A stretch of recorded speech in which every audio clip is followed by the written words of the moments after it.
Hello, and welcome to Ranking of Saturn, episode 58. Today we had 3 more games to rank for our ever-growing list of European Sega Saturn games. All the way from Sega Rally Championship at number 1. It is currently leading, and trailing behind miserably, like the failure it is, Revolution X all the way at the back at 189th place. Today is a special day, because the 3 games we're going to look at today are, I think, very interesting to talk about. All 3 of them. I'm not going to say that all 3 of them are good games. Absolutely not. But at least they're weird in interesting ways, and so we might go a little bit long because there is some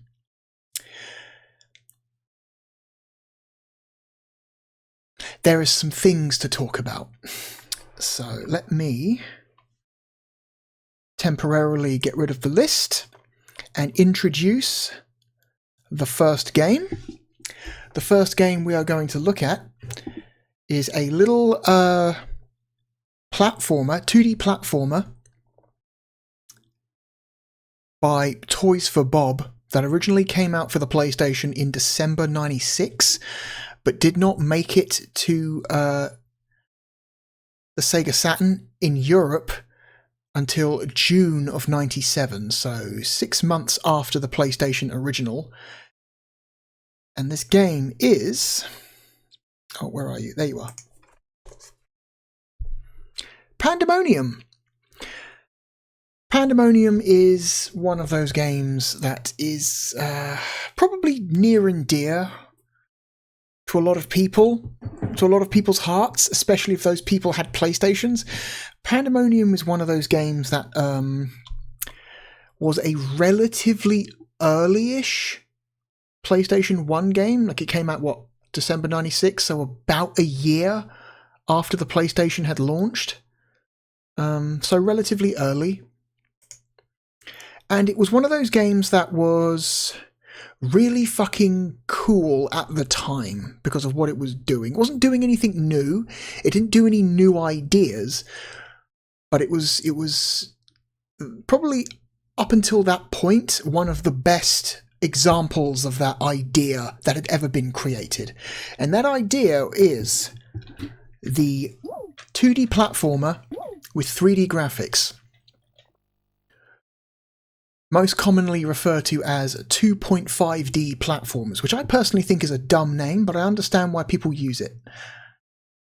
So yeah, the Saturn version is published by both Sega and Crystal Dynamics. The Saturn version was ported by Jumping Jack Software. Did the Saturn port? Yeah, Jumping Jack Software. If you don't remember who Jumping Jack Software are, they did Gen War, that first-person shooter.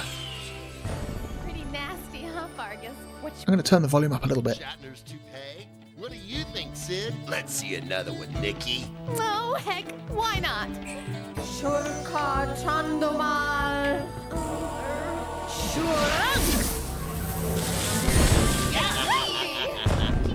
That was the coolest, but it needed more firepower. Yeah, really blast one. Well, which one should I do? This one. But this is a 10th level spell. We ain't got all day. Yeah, let's go, Toots. Make with the boo-boo. Hey, qua yungo zore korech ba. Uh-oh. What in the world? This is so boss.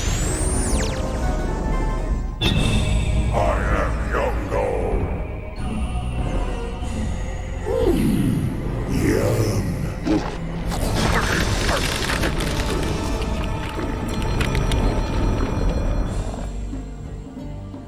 That was fun. Horrible, but fun. Okay, Toots. Make with the get rid of the giant monster spell. I don't know that one. Check the book. Check the book. To get rid of Yungo, seek a boon from the wishing engine. A boon? What the heck's a boon? Wish, you idiot. And look, here's a map. Let's go. She's taking this very well. Oh, Jesus Christ! Fucking goddamn. There is a huge difference between the volume of that video and the background music. God damn! Not balanced super well, this game, apparently, on first blush. So yeah, Pandemonium. I'm going to go ahead and say right now, the Saturn version of Pandemonium is not the one to play. Oh, Jesus, I'm going to turn the music down a bit. God, holy shit.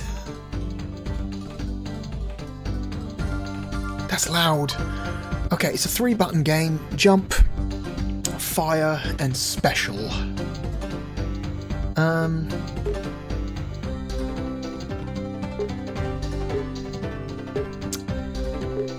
I actually prefer to play this game as... there we go.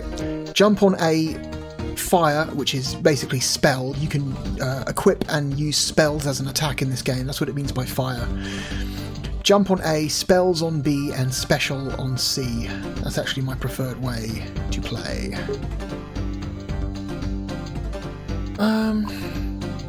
So yeah,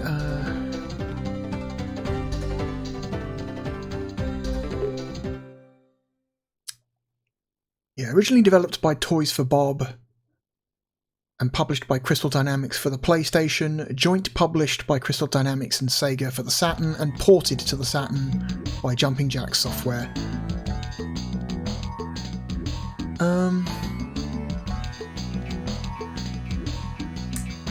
The Saturn version of Pandemonium is recognisable as Pandemonium, but it is worse in every way. The resolution is worse, the frame rate is worse, a lot worse, a hell of a lot worse. The general visual quality of the game is also worse. It is a very typical example of a PlayStation to Saturn port job. So let's just play level 1 here, Skull Fortress.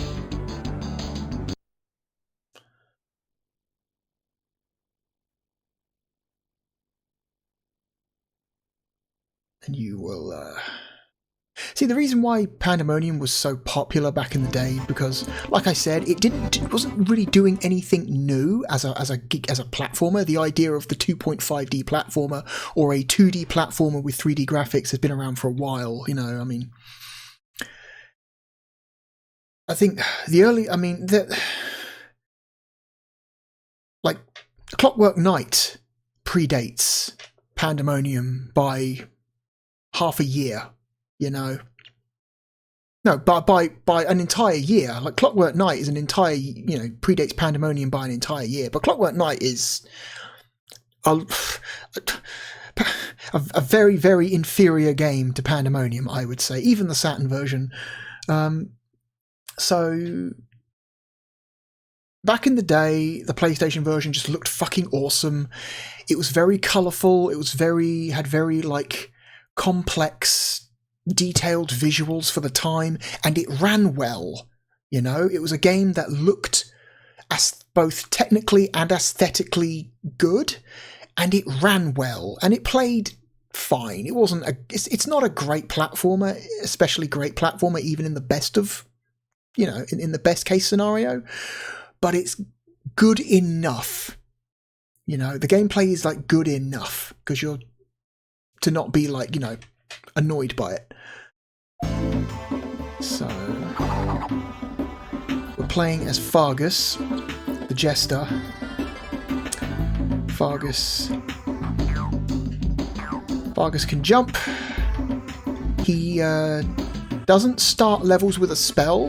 That's a difference. So I believe the differences are Nikki can double jump, I think, and she starts every level with a spell.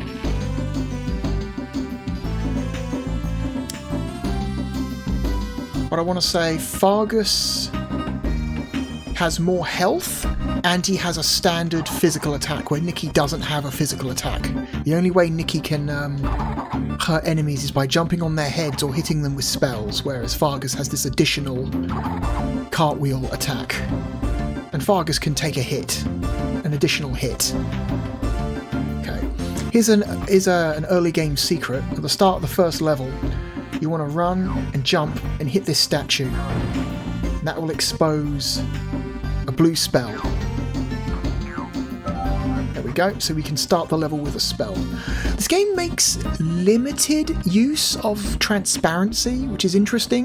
You can see the aura around Fargus here is like... is properly transparent. It isn't using dithering, it's properly transparent, but only with three-dimensional objects, not the background. For some reason, I'm sure that's got something to do with the way that the layers are being worked on by the two independent video chips. There are two common types of spell, red spells and blue spells. The blue spell is the better one, because the blue spell has additional effects. The red spell is just pure damage, whereas the blue spell can freeze enemies, allowing you to kill them in one hit. You can also kill enemies by jumping on their heads, although that takes longer and can be risky.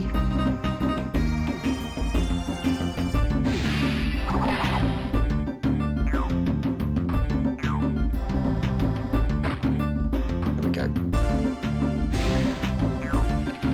Oh, no. Why can't I... For some reason, okay, I can't quite jump high enough to get on that platform. Oh, no, I can. No, I can't. I fell off. Great. Good stuff. Yeah, some of the... okay.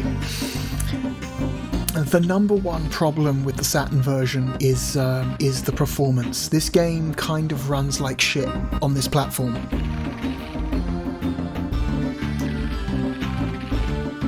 Oh, fuck. Well, I lost my spell. Good stuff.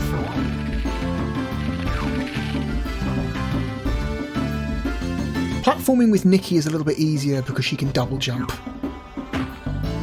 I think she can double jump. I'm pretty sure she can double jump.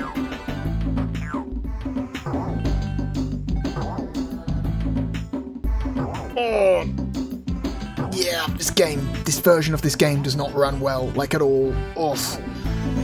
Some pretty awful slowdown in the more like complex parts of levels. Okay.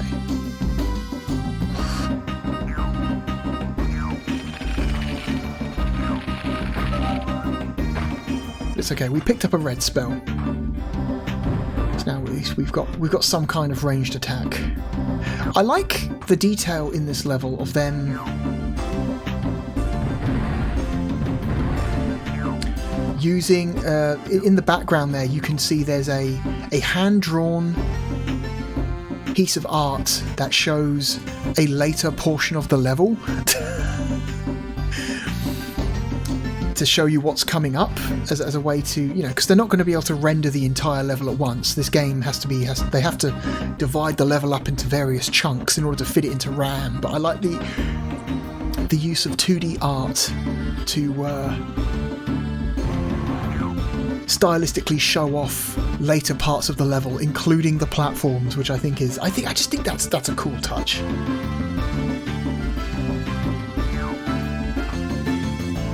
Okay.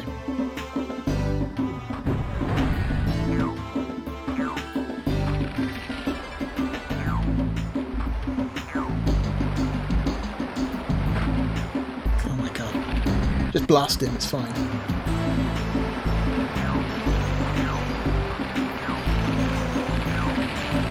Oh, there's more of that frame rate.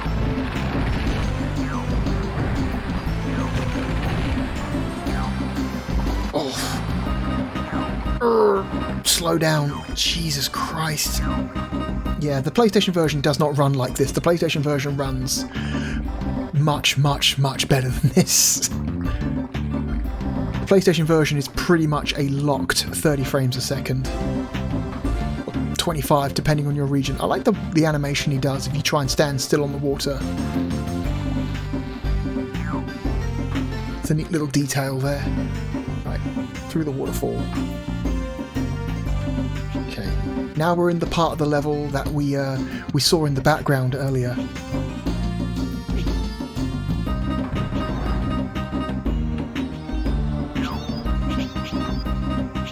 With literal flying rats.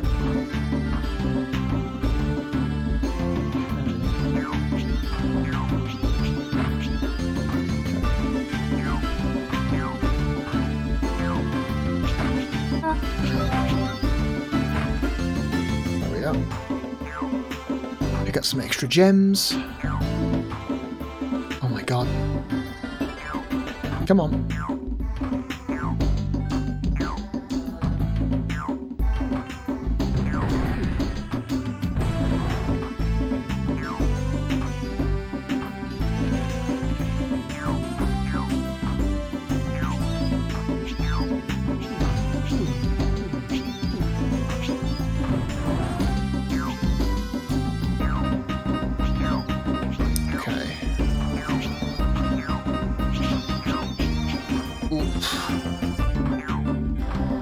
Okay, can we make this? Yes, we can. And that's that. Grab those. Ugh. Come on.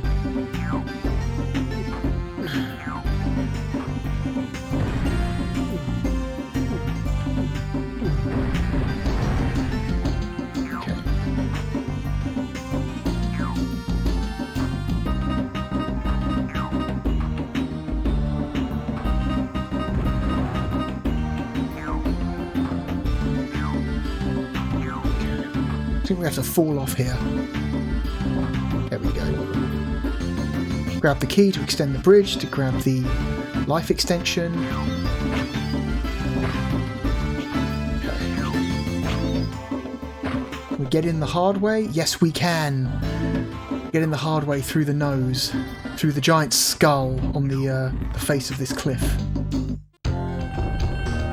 There we go. Typically you come in through the bridge here and the tooth falls behind you, but we managed to do the harder entrance. Okay, that almost got me.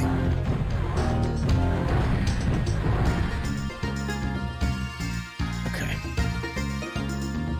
There is no independent camera control in this game. The camera is entirely automated, so you just have to trust that it's going to show you the enemies in time for you to be able to avoid them, because sometimes enemies will just kind of appear from the side of the screen and take you by surprise.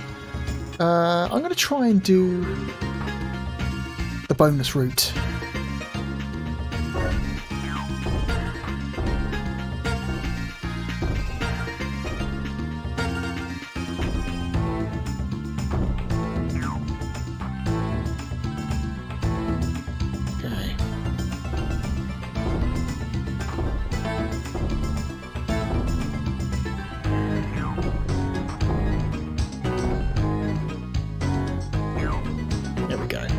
Got all the gems. Now we've got to go all the way back and not get crushed.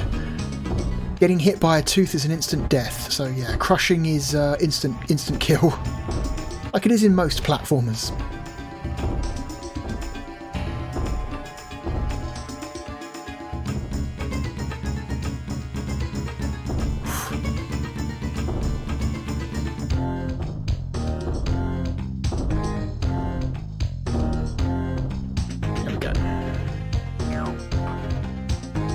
Wait.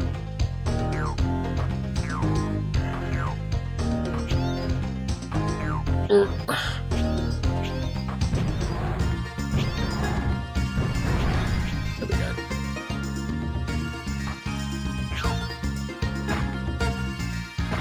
Yeah. Oh, okay, I made it. Cool. Grab the Ankh. I believe Ankhs are extra lives in this game.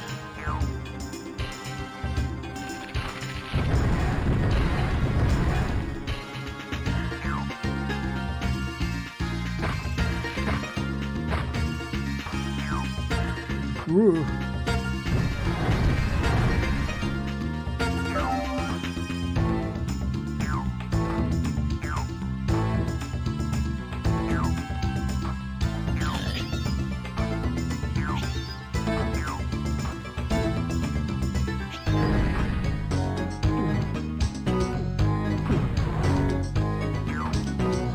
Through. We should be getting close to the end of the level. Oh my god. Yeah, the platforming in this game is not especially good, but it's all just good enough that you don't mind it too much. Here we go. I'm going to ignore those flying rats. I'm going to just head to the end.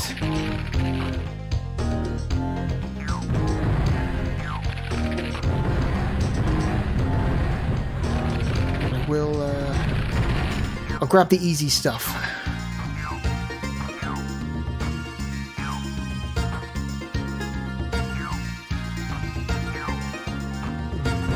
Oh fuck.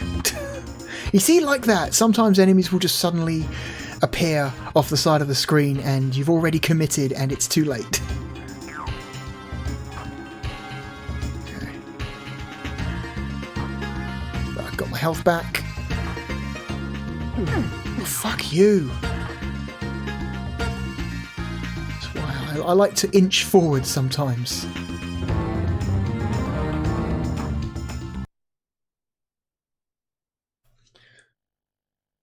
We got most of the treasure. C for speed greed. Okay, bonus level time. We want to grab all the stuff as quickly as possible. Oh, what the fuck is that?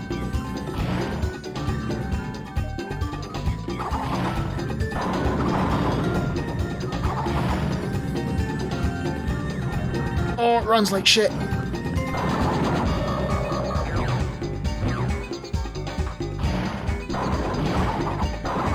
No. Oh, gotta jump over those.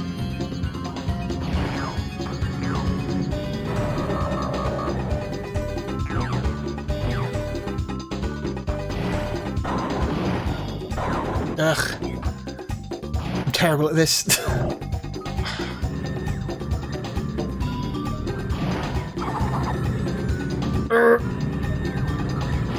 You slow down so much.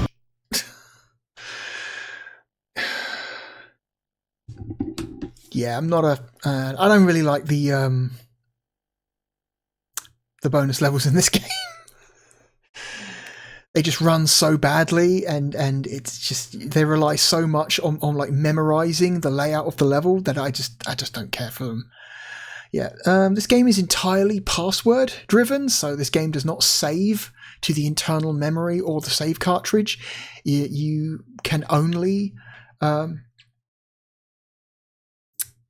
save your progress by writing down passwords, which I feel by this point is like a little bit antiquated. There's no reason why they couldn't have implemented a simple save load function into this game, but oh well. Alright, let's switch to Nikki. Nikki the Mage. The Hollow Stairway.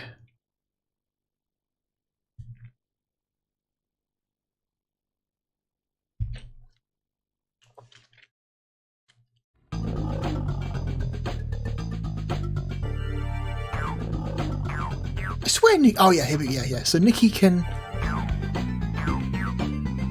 double jump. You don't hit jump on the apex of her jump.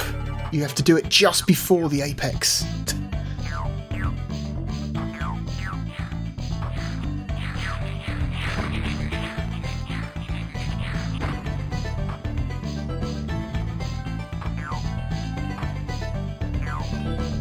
And I thought Nikki was supposed to start levels with a spell. Maybe I got that wrong, but Nikki definitely does not have a physical attack. Yeah. Nikki can double jump, but she doesn't have a physical attack. She can only attack enemies by jumping on their heads or using spells. So I was correct about that.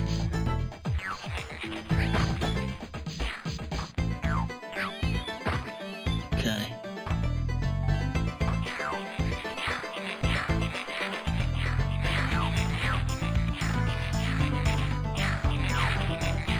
Kill that guy.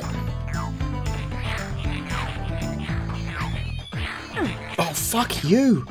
Ugh, some of the hit detection in this game is a bit suspect. Ugh. Fuck. Yeah.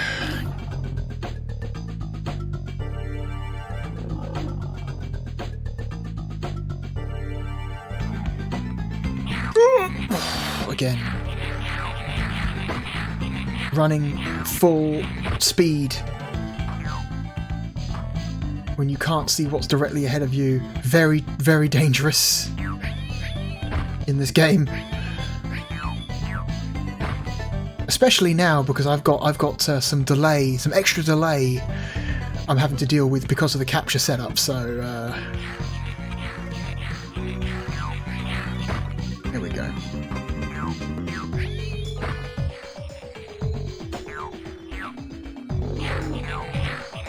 Come on, you little shit. There we go.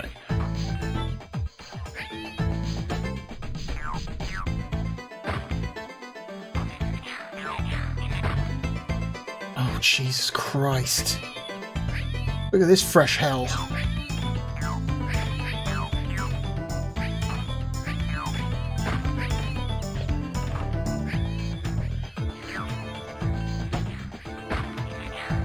Oh, hell yeah. Skills, baby. Fuck. Goddamn hit detection. The hitboxes are real rough. Okay, so now we're going to get chased back down the slope by this. So we've got to... I think most of the hazards have been removed. Also, that thing chasing you is far too slow. They should have made it keep up with you a bit better. It's not quite as threatening as it should have been.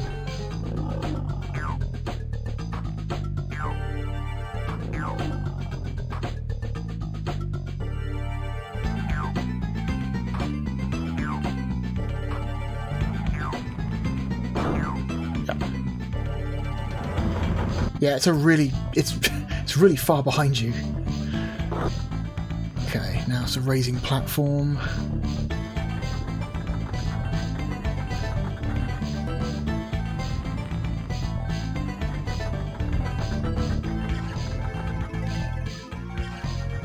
This level doesn't have that much in terms of slowdown. This is one of the better running levels, I think, so far. Oof, maybe I spoke too soon. God damn. Whoa, oh, Jesus. This bit doesn't run too well.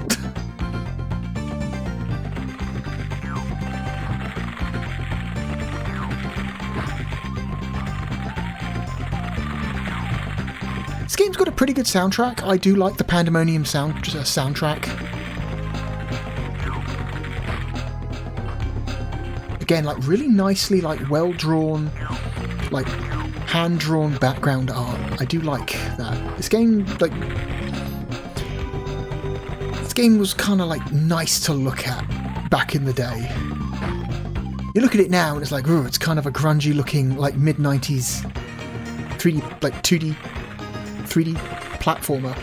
But back then, this was considered a looker. A lot of people bought this for their PlayStation because they wanted to, you know, they wanted to see what the hardware could do.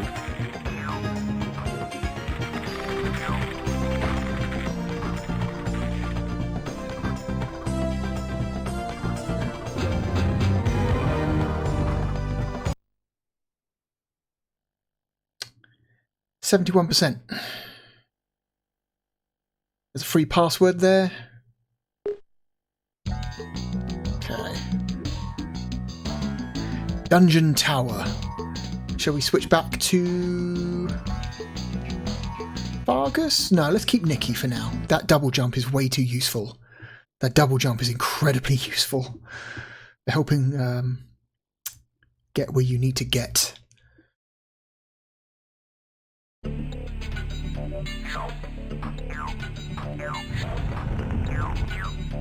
Oh god, spiders. Speeders!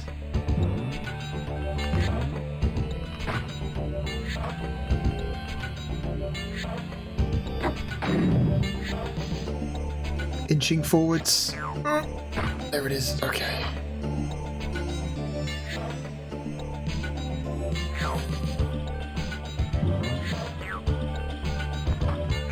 Wait, what's this? What are you? Oh.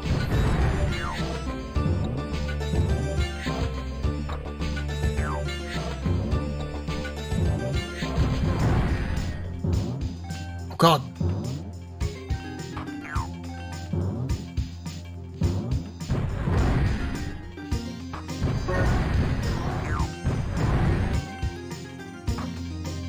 Okay. Oof. Okay.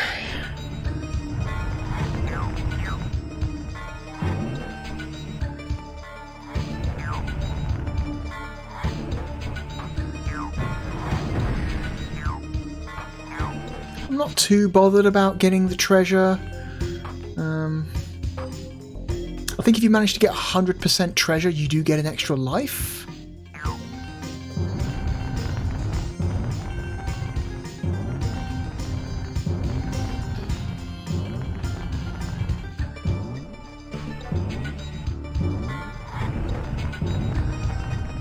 Oh, fuck. God damn it. Hang on. There we go.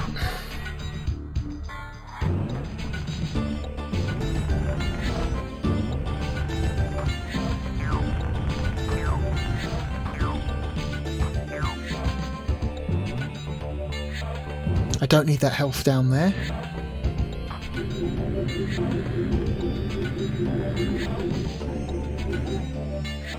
Okay, oh, spikes. We got spikes. Shit. Not always getting the double jump off.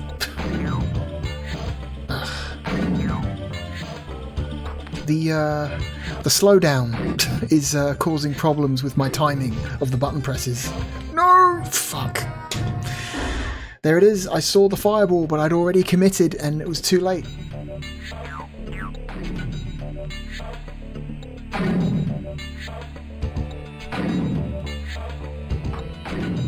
Right. Then go. Like the idea of this rotating green gem just shooting fireballs. Whoop, no. There we go.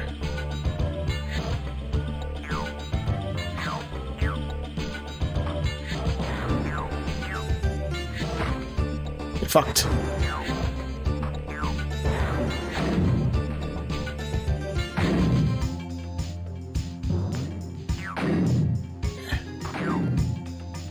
Whoop.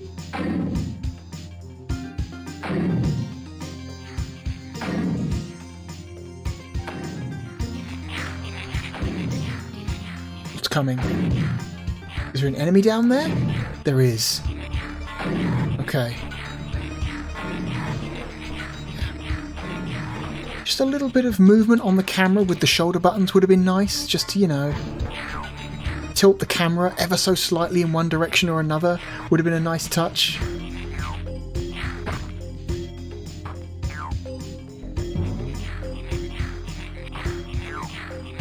Oh god! Oh! Fucker! It's...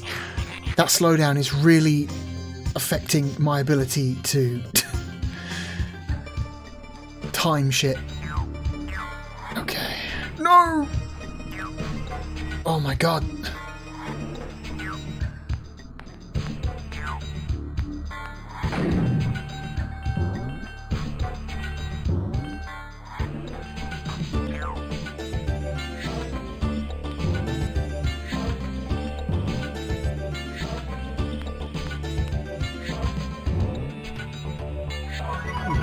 No.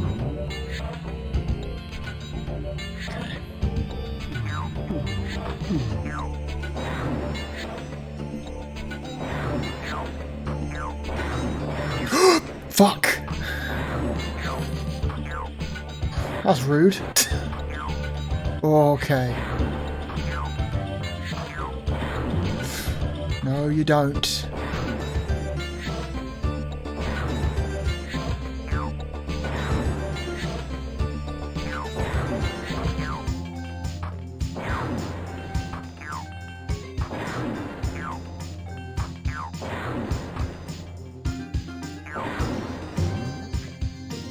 Okay.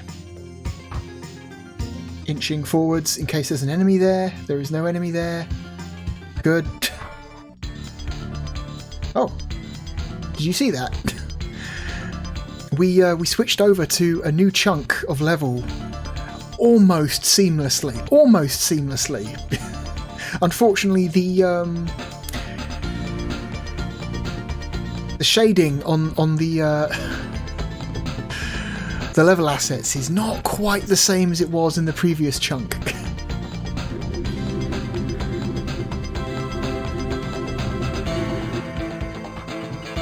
What is that?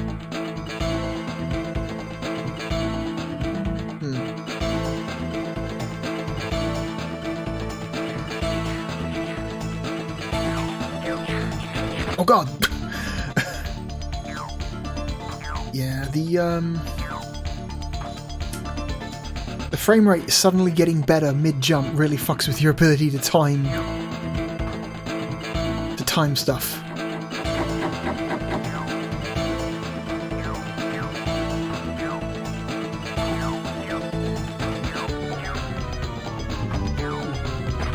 Okay.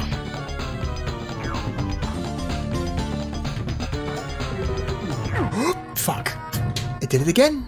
Enemy suddenly appears off screen in a way that makes it very difficult, if not impossible, to avoid if you're already committed to moving.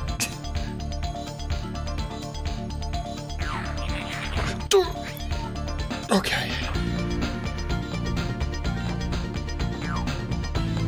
Fuck. Okay.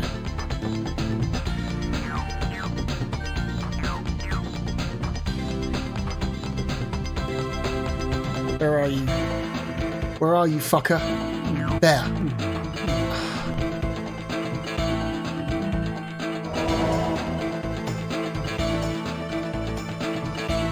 Okay.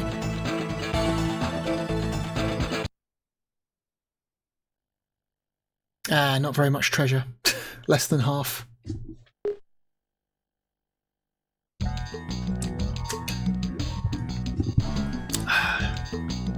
Switch back to Fargus. Lost Caves.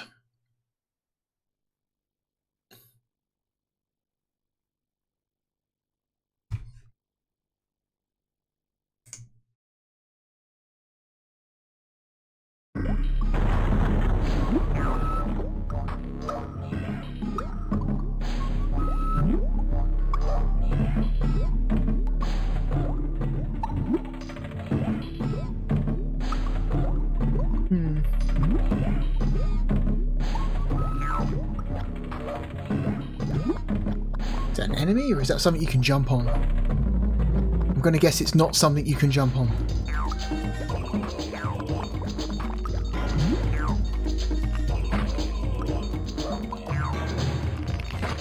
Oof.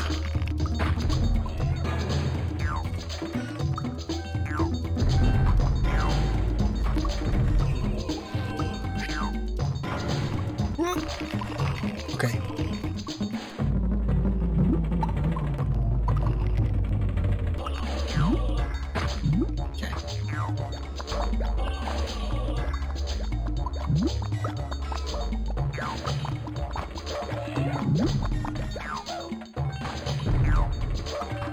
Okay.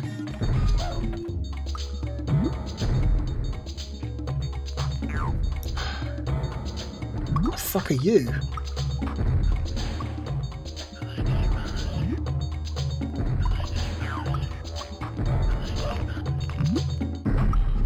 Okay. He copies what you do. Okay.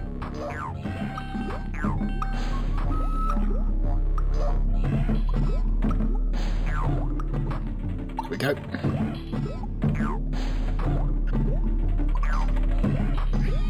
Far. Oh, I hate these guys. They're annoying. Okay.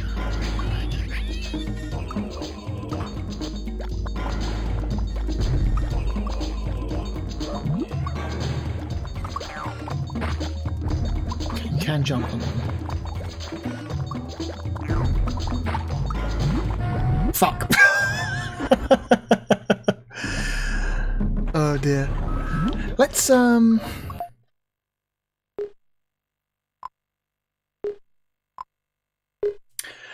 input a level code, shall we?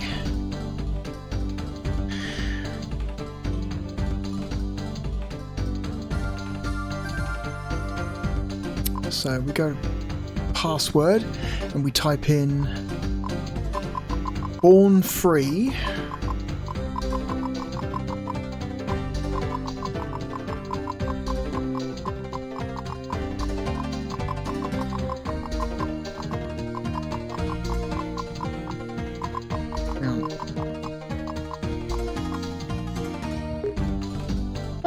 Born free is not okay. Let's try the other one then, the alternate one. Alma Behol. Maybe it's like a region thing. Maybe it's depending on your region, you put in a different password, because that was a thing. The number of games on like back in the day on like the PlayStation and Saturn and N64 that where the cheats were different depending on the region. So you would look for like cheats for a game, and then it turns out, oh no, all of these cheats are only for the NTSC version. If you want PAL version cheats, those are different. It's like, oh wow, that's fucking stupid. Why would they do that?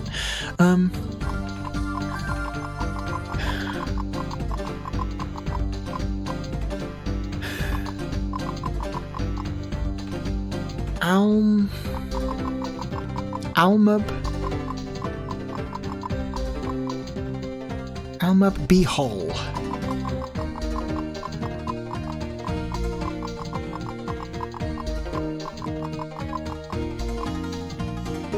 There we go. That works. That must have been the correct cheat for this version then.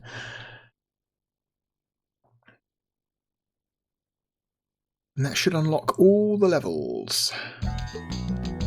Yep. So yeah.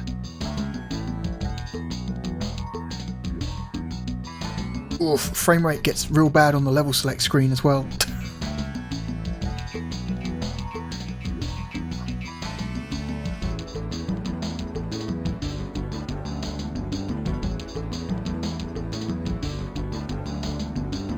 Nice. Burning Desert. Shroom Lord. I think Shroom Lord is the first boss. 4, that's where we were. So... Fungus Grotto, Acid Pools. Let's do Shroom Lord. Let's do the first boss.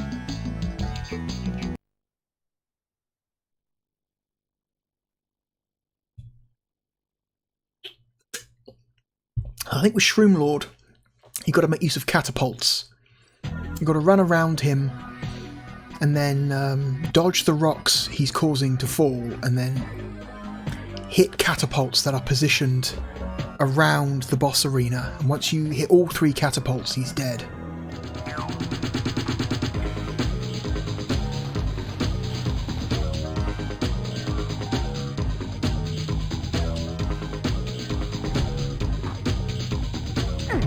Fuck.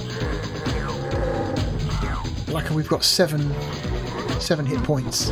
Okay, we need to make our way to the catapult that's got flaming ammo. A little hard to dodge the fucking rocks when you can't see them coming. There we go.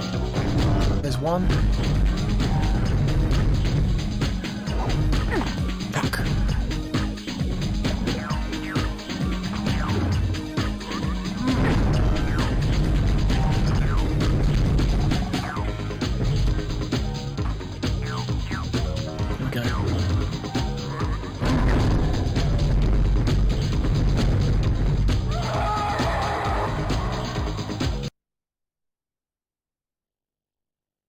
There we go. There we go.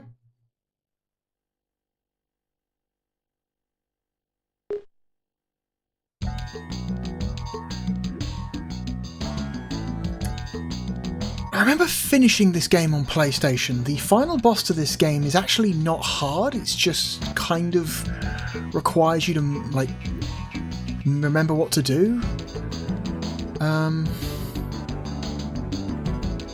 Poncho's airship. Dragoon Skyfort. Cloud Citadel. Efreet Palace. Frozen Cavern. Storm Temple. The Wishing Engine. So it's 18 levels and 3 bosses. Oof.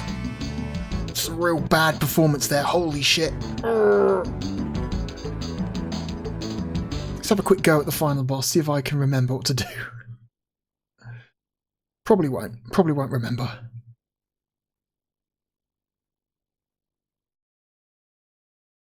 God, it involves pushing.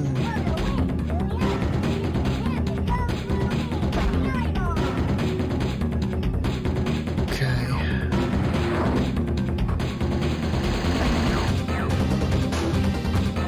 So you've got to push these.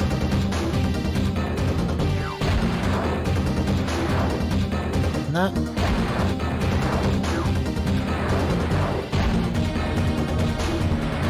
No?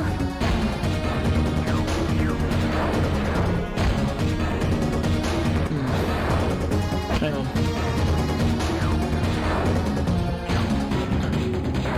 Ah, right, okay, you've got to break those. Oop, he's trying to lead his shots.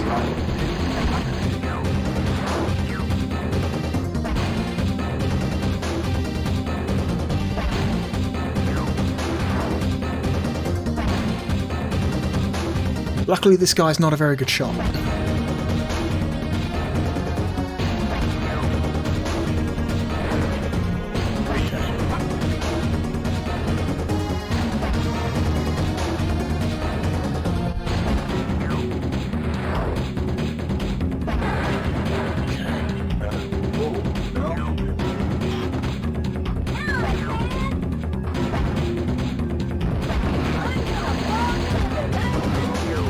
Yes, you've got to hit him with his own cannon.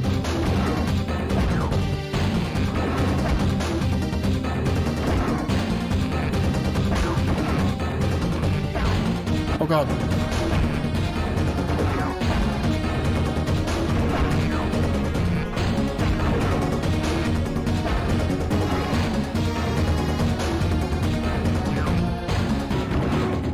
Oh, I've got to reload the cannon. Okay. So we reload the cannon.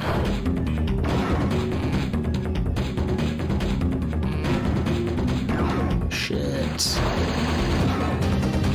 By jumping through that hoop at the back. Fuck.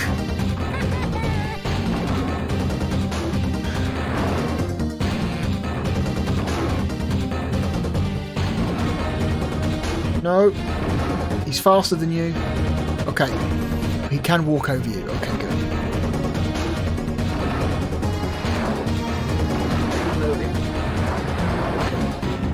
That reloads the cannon.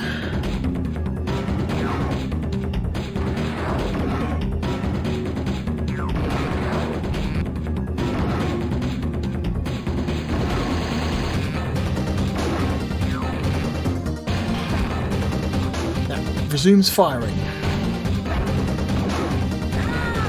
Okay.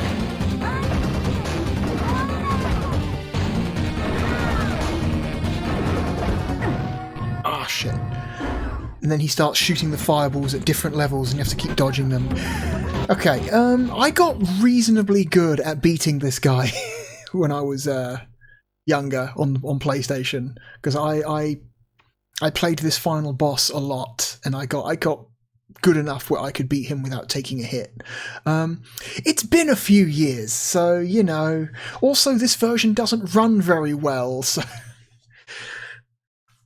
timing things like trying to, you know, like jumps and trying to avoid incoming projectiles is harder because the frame rate is constant, the game speed is constantly going up and down. Oh dear. Yeah, not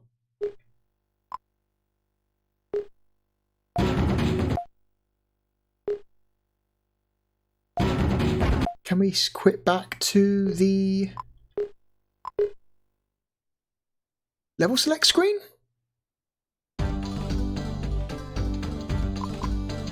Not a new... Oh, I guess we can't. Okay, if we want to go back to the level select screen as we saw it, we would have to input the cheat again, which I'm not going to do that. Yeah, Pandemonium is... Pandemonium is a really cool game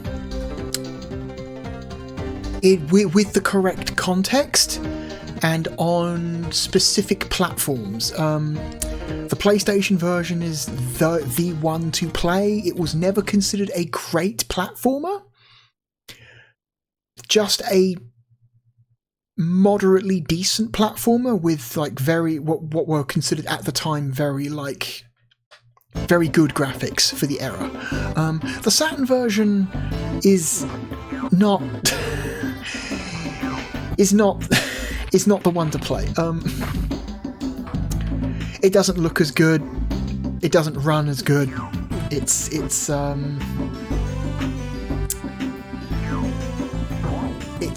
kind of a mess. Like I said, in the way that many PlayStation 2 Saturn ports were. You know, it's just not what it needs to be. Fun fact, this game did come out in Japan, but under a completely different name. Pandemonium got slightly reworked by a company called... what were they called? Gonzo. Gonzo took Pandemonium, basically designed some new characters and produced some new... FMVs, some new videos, and then rebranded the game as Magical Hoppers. All of the music is the same, all of the levels are the same. The only thing they changed were the character models and the intro and ending cutscenes. And Magical Hoppers is really silly. If you like Pandemonium, you should check out Magical Hoppers. You should see what they did to Pandemonium in Japan. It's fucking weird. Hey, what do you think, Sid? Let's see another one, Nikki. Oh, heck, why not? I never understood if Sid was a separate sentient being, or if he's just being puppeted by Fargus. Is Fargus just a good puppeteer and Sid is not actually intelligent, or is just... I mean, it's like a weird fantasy world. You could totally see a weird stick puppet having an actual, like, you know, mind. The game never explains that, so it doesn't matter. Anyway, that's Pandemonium. I really like Pandemonium on the PlayStation. The Sega Saturn version is not...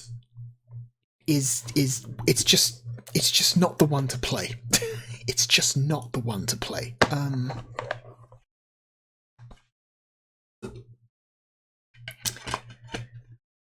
It's just not.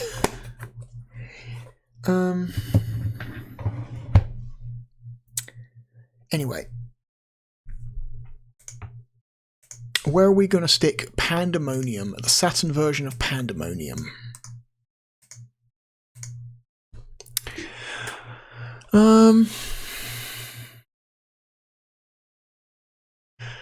The problems with the Saturn version of Pandemonium are really just, like, the major problems is the performance. You know, I could live with the downgraded visuals.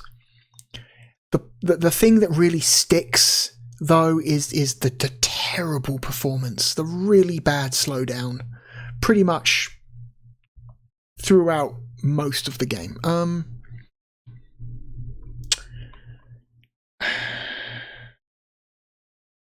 But I wouldn't call this a terrible experience either. Just, you know, somewhat compromised. I think it's still a better game than Clockwork Knight 2. Despite Clockwork Knight 2 running better. I would take it. I would take the Saturn version of Pandemonium over the Saturn version of Discworld. I would take it over Victory Boxing. I would take it over the Mansion of Hidden Souls.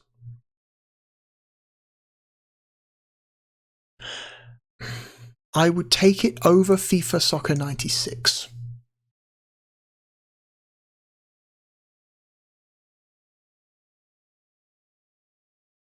I would take it over FIFA 97. I would take it over Andretti Racing.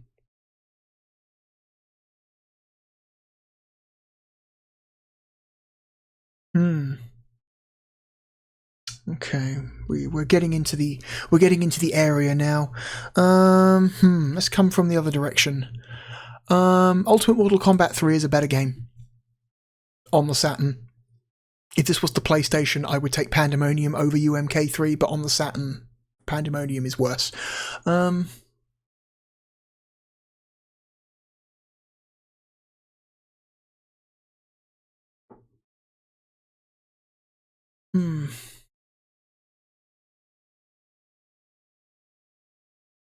I would take Earthworm Jim 2 over the Saturn version of Pandemonium.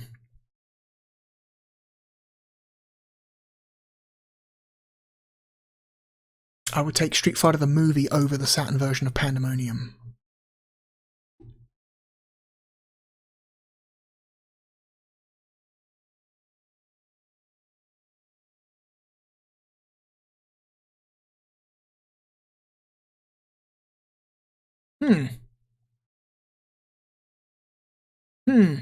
Okay.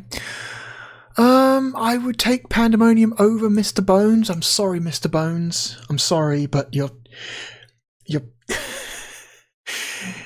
charm can only get you so far. I might take it over the Saturn version of Destruction Derby. I would take it over Baku Baku Animal. I think I would take it over Gen War, which puts it here, somewhere in the 80s and 90s.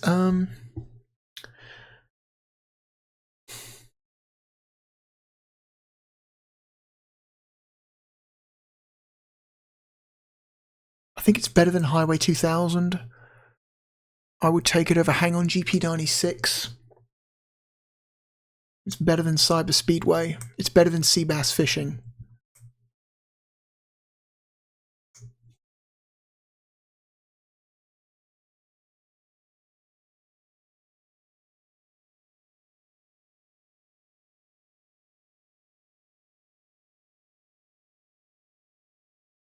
While I don't find it anywhere near as charming,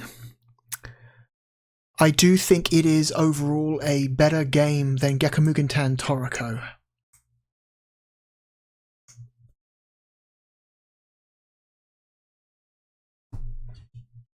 Even in its compromised state.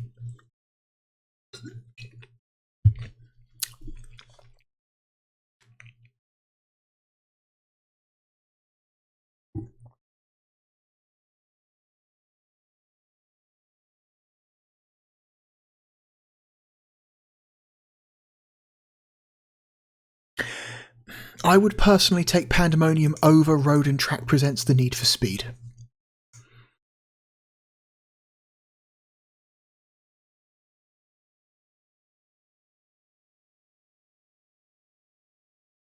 I think Wing Arms is a better game. Okay, we are dialing this in.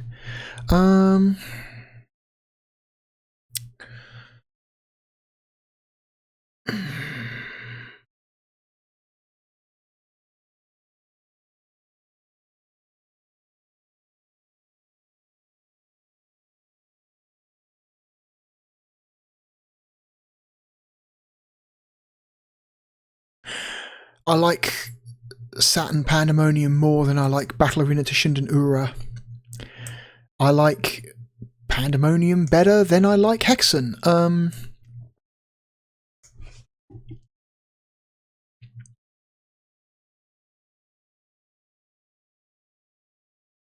I think it's a better game than RoboPit. It's a better game than Pebble Beach. The Horde, which is Toys for Bob's other game on here, Remember, Toys for Bob made the original PlayStation version of Pandemonium. This is I think the game they made before Pandemonium, the Horde. I think Pandemonium, even in a compromised state, is better than the Horde. And I think I would take it over the... You want to talk about compromised versions? In the Hunt for the Saturn is maybe one of the most compromised games on the platform. Holy shit. I would take Pandemonium over In the Hunt, which puts it here. It's our new number 84 between Wing Arms and In the Hunt. So, you know, not an especially great position, but not a terrible position either. It's kind of like comfortably right in the middle of the list. Right in the middle somewhere. Which is, I think, fitting.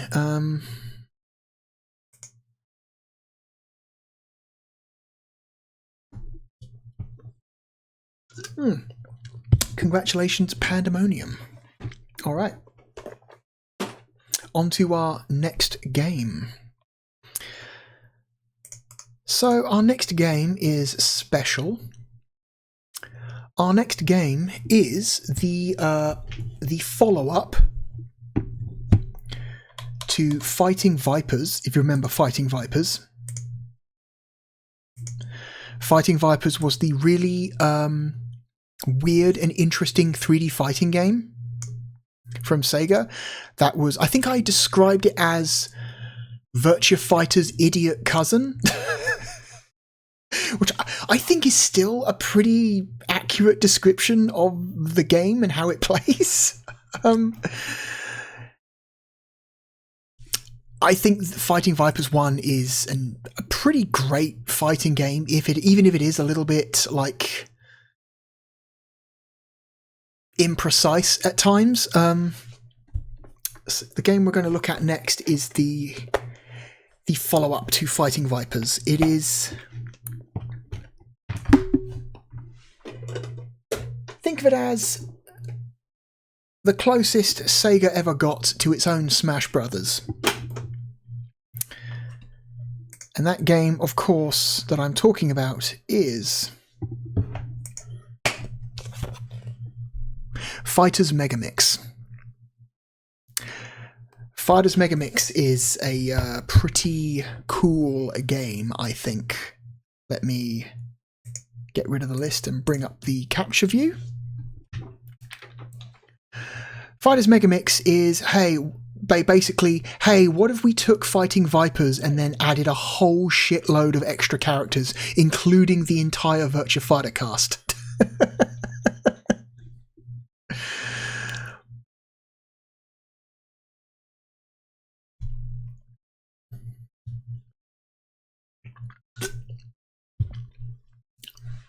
Fighting Vipers is very cool. Let's I'm going to leave it to idle at the title screen for a little while so we get the intro video.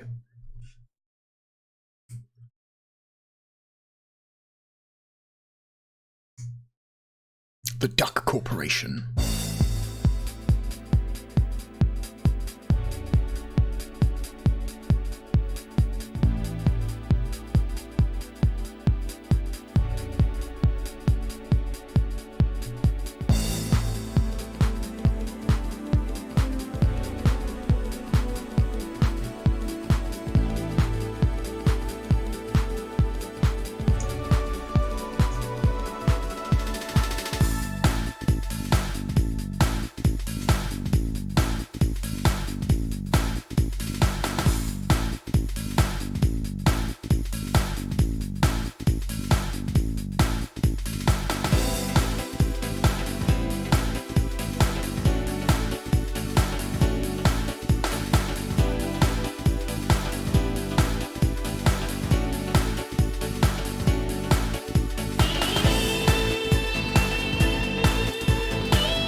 Okay.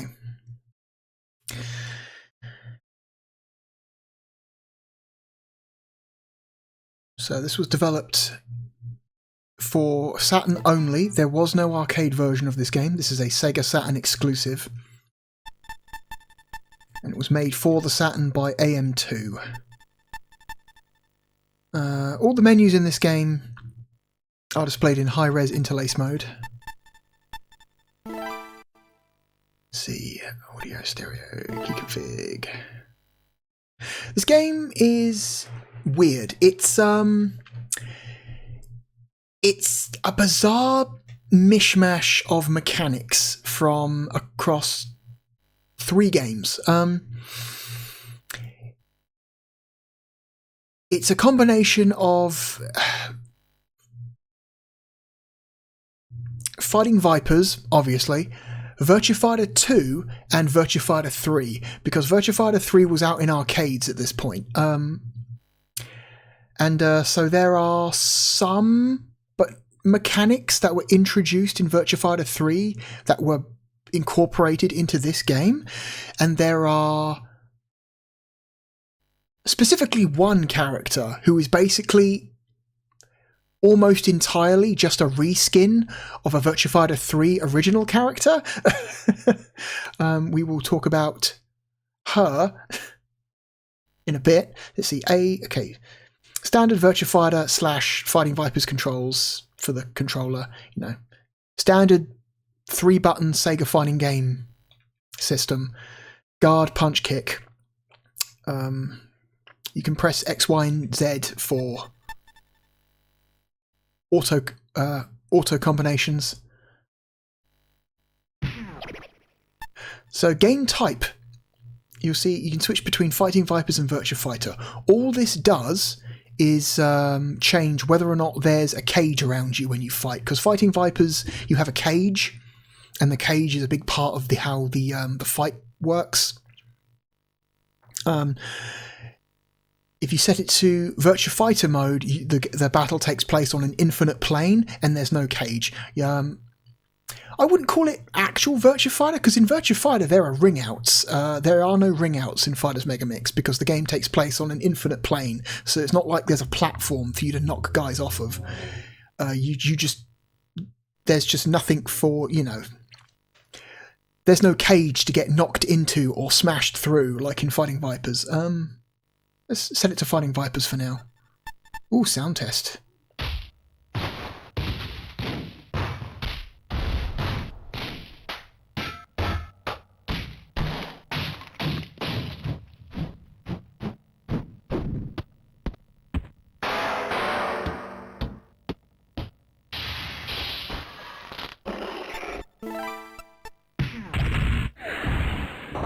Cool.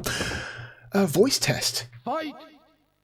Ready, go! Time over! Congratulations! Draw! Excellent! Game over! Game over! Sudden death! KO! Fight! This game's got a pretty good announcer.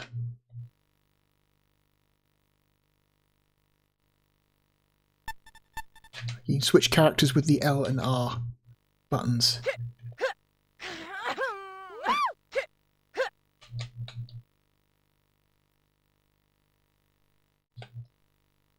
Whereas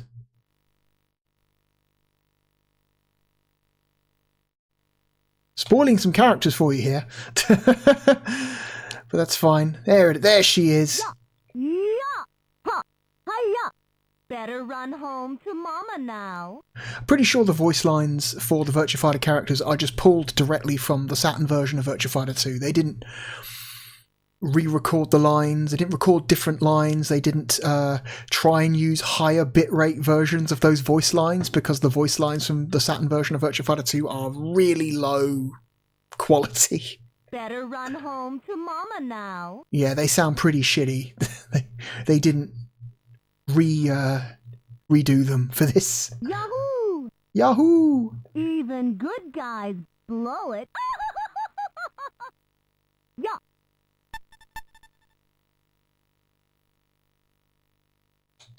Come on, where's...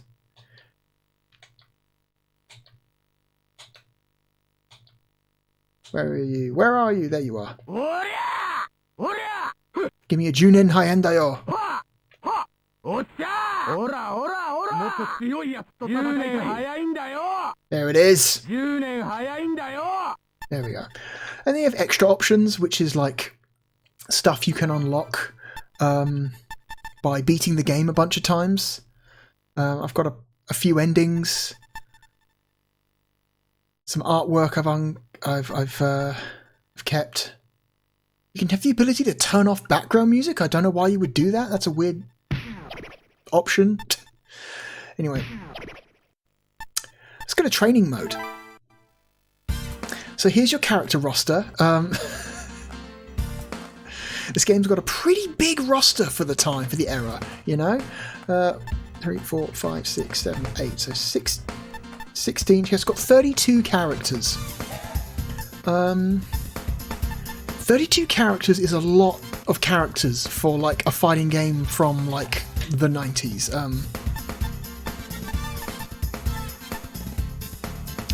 So you've got the Virtua Fighter cast: Akira, Pai, Lau, Wolf, Jeffrey, Kage, Sarah, Jackie, Shun, Leon, Dural.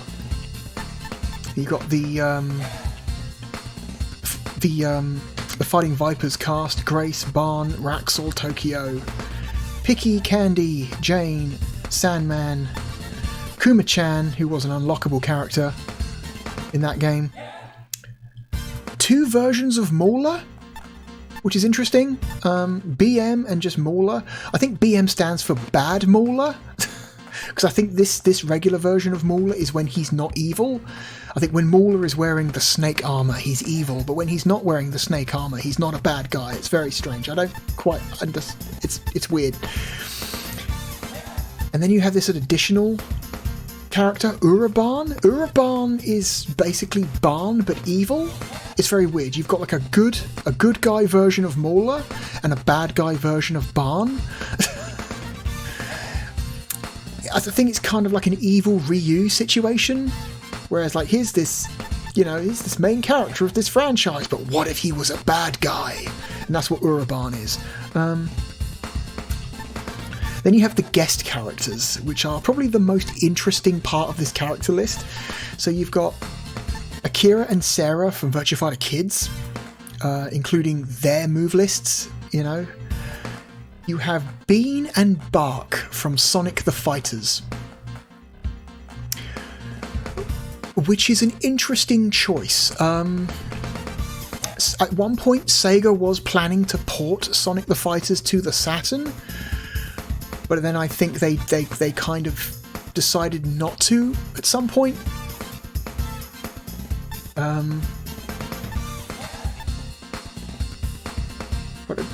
But you know, we get a little bit of Sonic the Fighters in Fighters Megamix with Bean and Bark, the 2 least interesting characters from that game.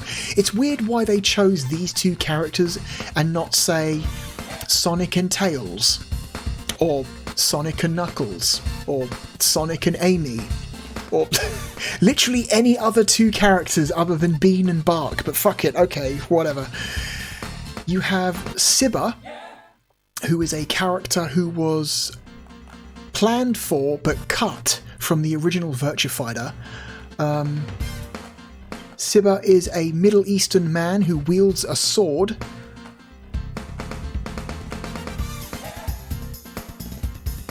So yeah, he was originally meant to be a Virtua Fighter 1 character. They've reintroduced him. Well, not reintroduced. They've introduced him technically for the first time in Fighters Megamix. What's interesting is all the other Virtua Fighter characters are presented as close as possible to their Virtua Fighter 2 versions graphically, whereas Sibba is very obviously, when you look at his character model, they are channeling Virtua Fighter 1, the Virtua Fighter 1 art style for Sibba. You've got Rent-A-Hero, who is the main character of an obscure series of RPGs. I believe there are 2 Rent-A-Hero games, I think. There's one for the Mega Drive and then one for the Dreamcast. Both of them are Japan only. The Dreamcast one very, very, very nearly almost got a Western release on the original Xbox, I believe. But apparently that got cancelled at the last possible minute. Like, they were going to put a Rent-A-Hero game out on the Xbox in the West, and then they decided, actually, nah, which sucks, but whatever. Things happen, right? You have Janet from Virtua Cop 2, who is my personal favourite character in this game. She's my favourite. If I'm going to play as a character in Fargus Megamix, I'm probably going to choose Janet. Deku. I don't know where Deku is from. I think Deku just might be an original character made for this game, which is bizarre. He's a cactus man who wears a sombrero and wields maracas. He's he sucks. Then you have Hornet, which is probably the most well-known character from this game. If you're wondering who the fuck is Hornet and why is he represented by a number, Hornet is the player car from Daytona, USA. Yes. This is the fighting game where you can play as a car. Hornet is not a particularly great character to play as, but he's very funny. It is very funny. That just shows the...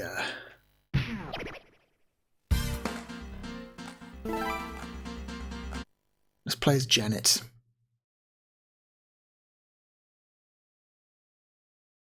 Oh! There we go. So, as you can see, this game visually looks very similar to Fighting Vipers. It's the same engine as Fighting Vipers. They've incorporated the sidestep from Virtua Fighter 3. So, you remember how I said how they put they sort of, but not really, put a Virtua Fighter 3 character in this game? So, there's a character who was introduced in Virtua Fighter 3, a woman called I believe her name is pronounced I, but it's spelt A-O-I. And Janet is... basically, her move list is 90% I from Virtua Fighter 3. There's some original stuff in there as well, but it's broadly she's just I from Virtua Fighter 3 with a different character model, which is very funny.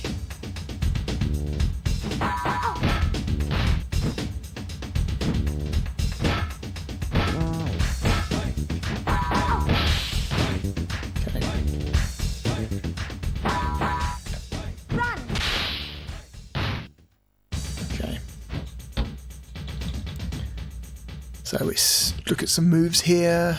Okay. So, unfortunately, this game has a weird... The people who made this game made a weird decision to not allow you to see the move lists for unlocked characters, even when you've unlocked them.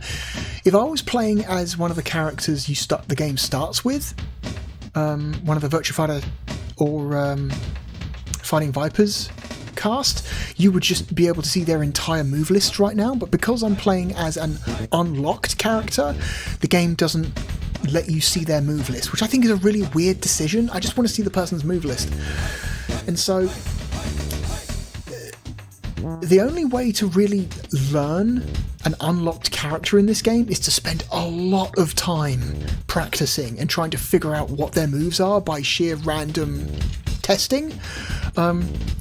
Or you can go online and see if anyone else has done that for you. And that's what I did for this video. I went, okay, I don't really want to spend hours trying to get good at some of these characters again, because I haven't played this game in a few years.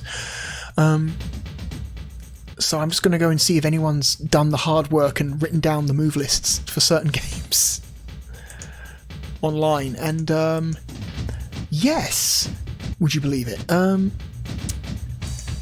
On GameFAQs, a user by the name J. Colbert has maybe one of the most intense guides written for any game ever on the entire website.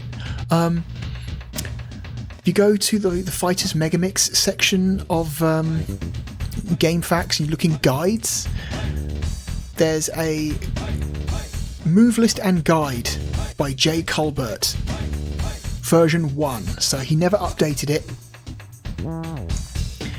And this is maybe one of the most intense, in-depth guides I've ever seen for any game ever, like fan-made. Like, it's not just a move list, it's a in-depth overview, review, move lists, combo lists. He has in-depth strategies for every single character in the game and what characters they're best used against, what characters they're weak against, you know, potential strategies you can employ.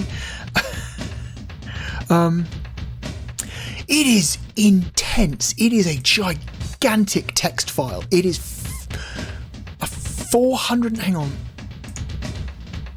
So, there are other guides for this game on GameFAQs, and they all kind of top out around the 20 to 25 kilobyte size, which is about, you know, average. The J. Colbert guide is 417 kilobytes. It is an order of magnitude in size bigger than any of the other guides of this game, and then some. I did a word count for this guide. What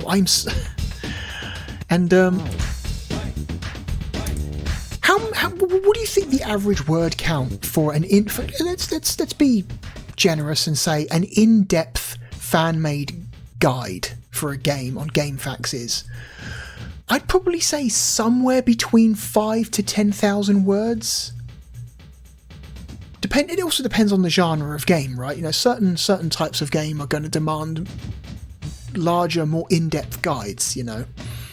But like a fighting game, you write a guide for a fighting game, really all you're doing is you're writing down the move lists, and maybe you're also writing a little bit of like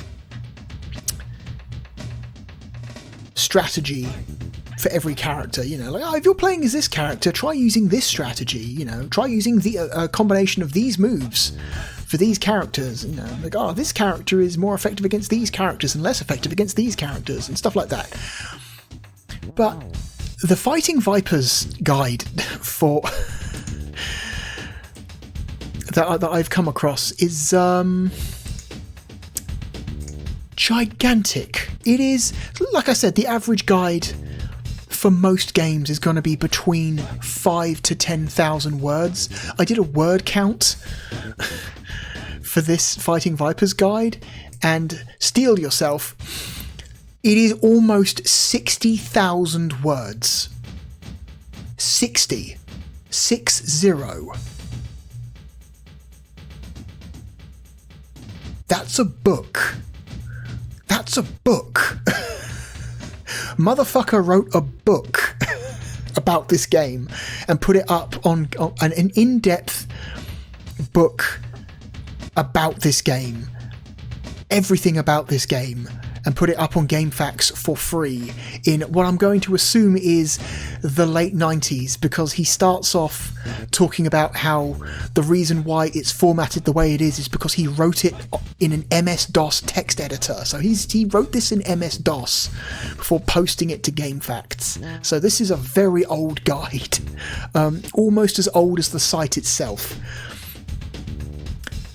And holy shit.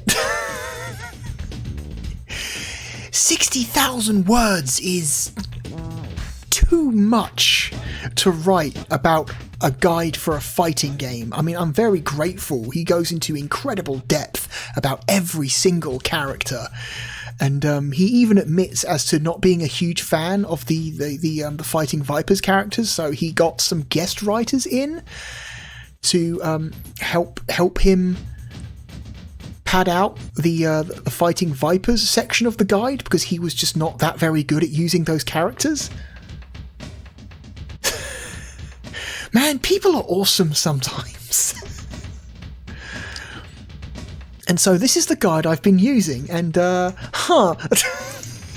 it's really impressive. Anyway, that was my tangent about how cool the Fighting Vipers guide on GameFAQs is. You should check it out if you just want an example of extreme devotion to a game, you know, or to the act of writing a guide, you know. So let's do some. So punch. Oh, I've turned off the music for some reason. Okay. I didn't mean to exit. Oh! So you've got punch, down punch, kick, down forward kick, down kick, punching when the opponent is behind you, down punch when the opponent is behind you, down kick when the opponent is behind you,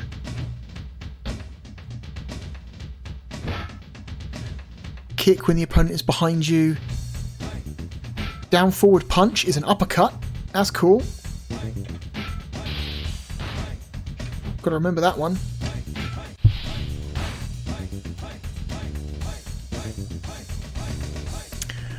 Jumping chop, up punch, the rocket stomp,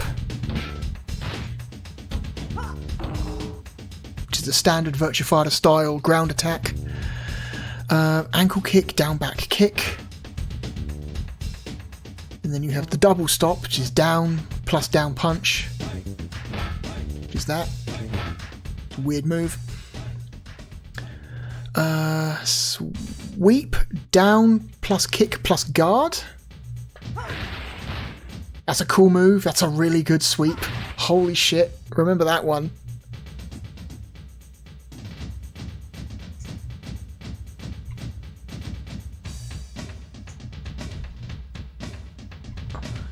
Sweeping uppercut. Down plus forward plus punch. Down forward plus punch. There we go. There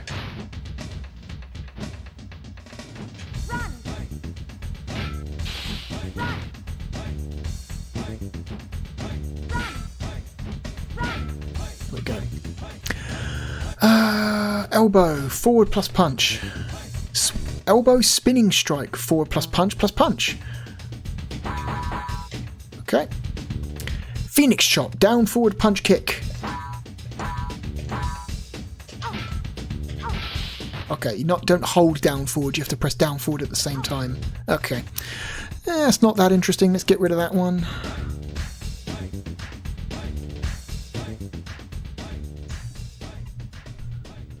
Knee, forward kick.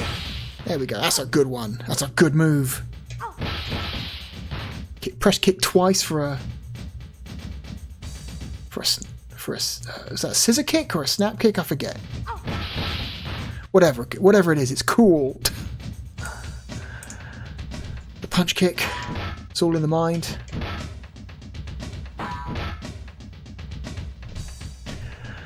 But there is one move in particular that I'm a fan of with Janet, and it's hang on. What is it? Yes, that one. Janet straight up has a fucking gun. It's a proper projectile attack. It does like a third. It does a third of your health bar, which is nuts. She's the only character in the game to have a projectile attack. And it is very, very, very funny to play people at this game who haven't maybe played this game before, and then, you know, go for like a couple of rounds with them, then play as Janet, and then just pull out the gun and plug them. The look on their fucking faces is usually incredible. I love... Oh my god. It's incredible. Anyway, So that is back, forward, plus punch and... hang on. Back, forward, plus punch and kick at the same time.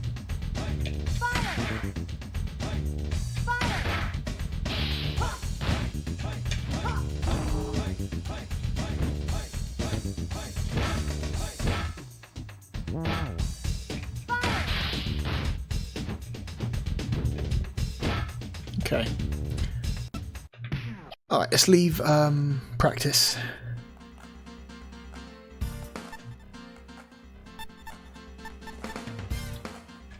How do I get out?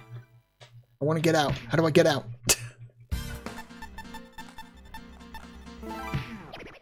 Okay, do I have to ABC start this? No, I don't. Okay. So you got your standard fighting game modes: single player, survival, versus, team battle, training.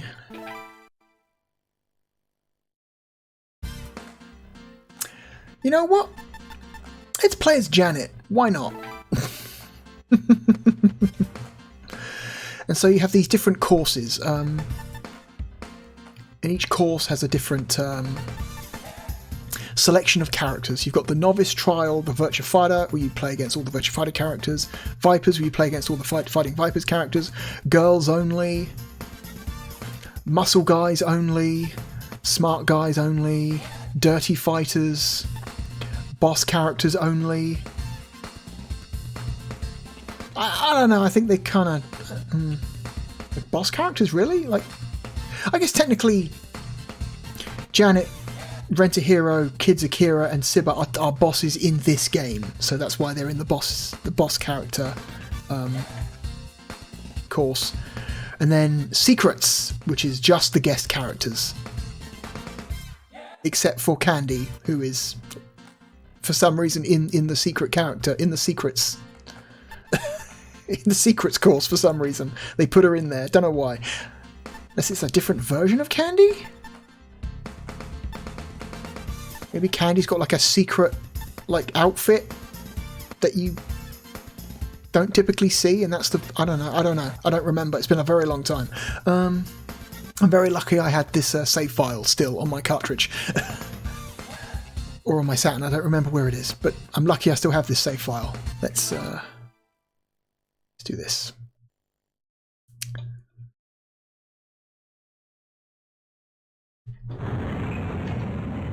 Fight! Ready, go!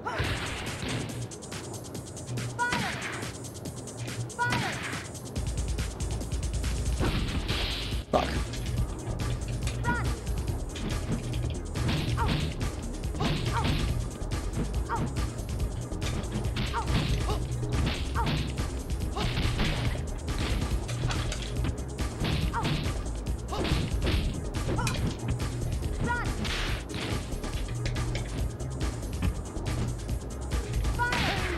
Fuck you. Take a bullet to the face, you dickhead. Fight! Ready, go!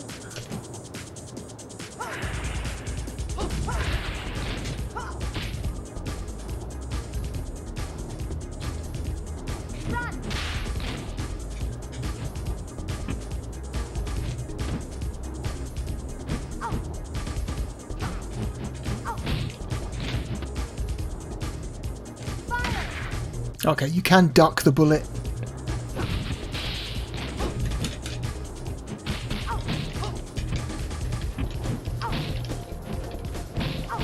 Hang on, I forget what her snap kicker was again. God damn it. It's here somewhere.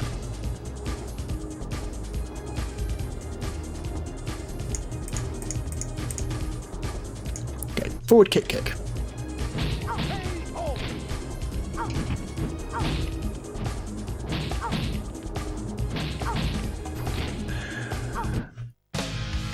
Characters have armor in this game, just like Fighting Vipers, except the Virtua Fighter characters. The Virtua Fighter characters do not have armor. They never do, but all of the guest characters do. So you see, we're fighting in Virtua Fighter mode for this battle, and you see the cage around the arena has gone. Instead, we're fighting on an infinite plane.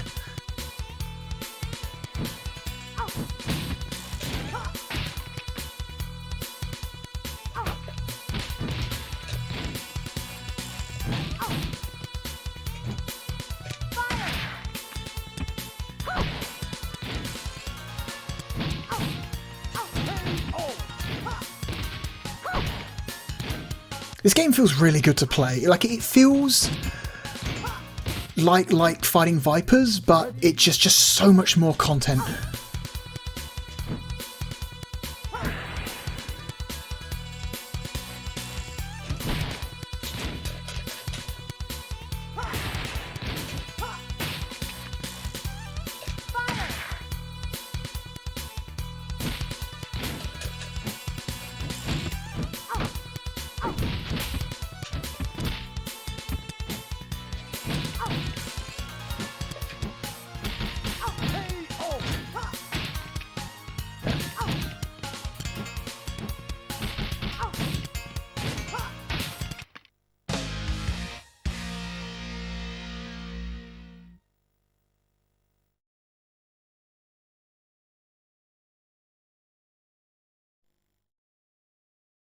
Fight. Okay.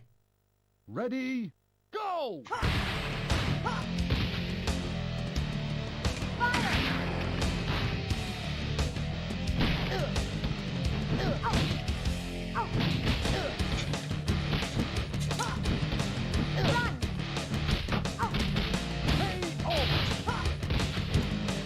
Almost got a perfect, but then I fucked it up at the end.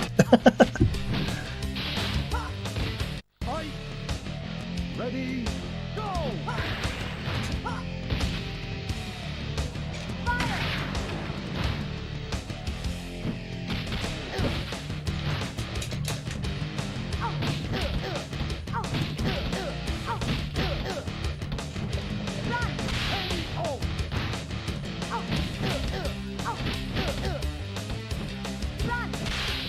You got the mid-air recoveries, just like fighting Vipers. Mid-air recoveries, though, most of the time are not worth it. You're just setting yourself up for getting hit again. Better to just land on the ground and just recover normally. Go!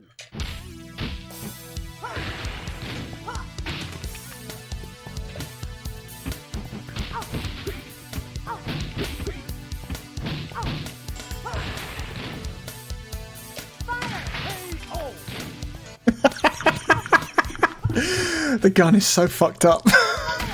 I just love the idea of, like... Hang on.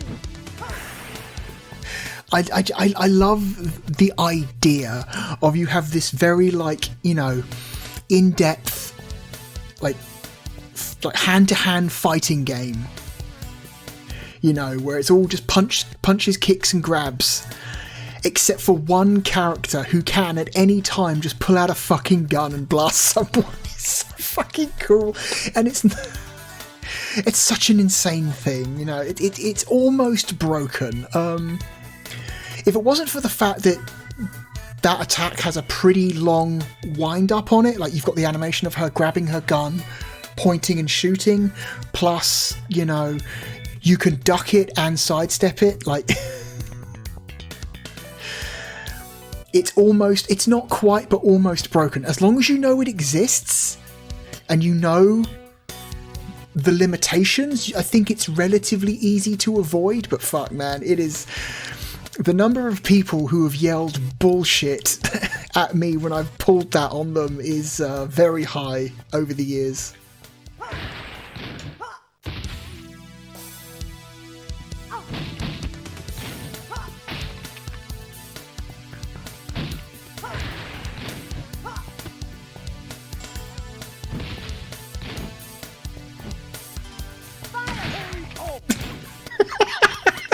It's never not funny. It's never not funny. It's never not funny.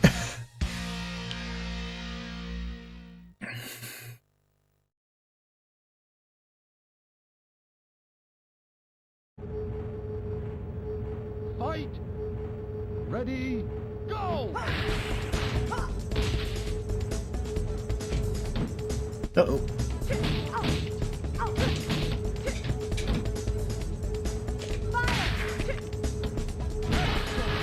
Yeah!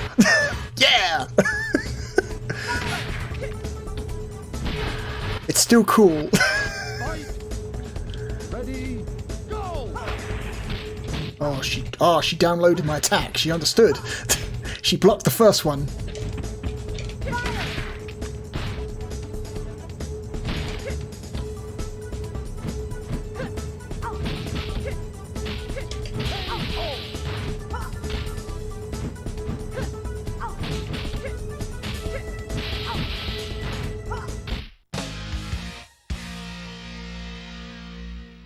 Yeah, Janet's a pretty cool character.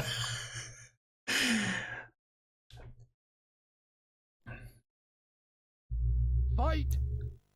Ready, go!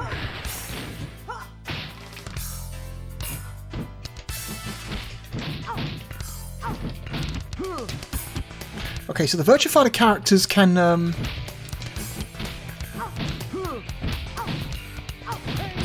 recover in mid-air as well. So they've given some of the Virtua Fighter characters some fighting Vipers moves, which is interesting. Fight! The mid-air recovery. Huh.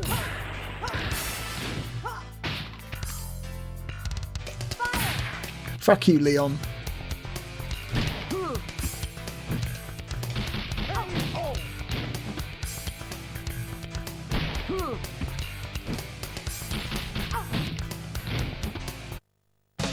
This game, like, looks pretty good as well. I would say it looks a little bit better than fighting Vipers, but it's more of a presentation thing rather than a graphical detail thing. Go! Ah, she saw through it. She saw what I was doing.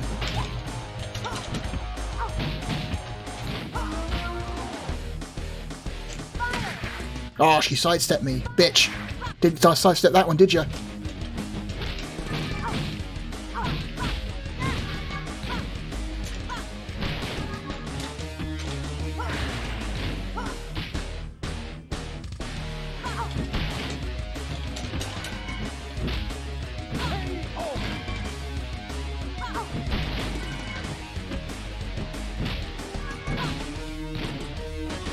Fight!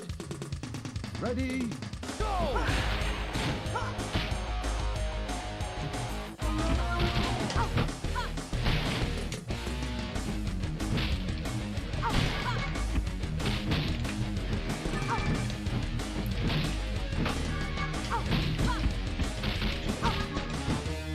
Shit.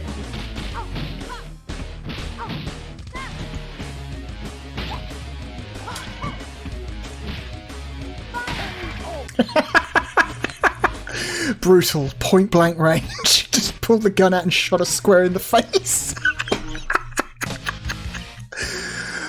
Oh, Janet's so cool.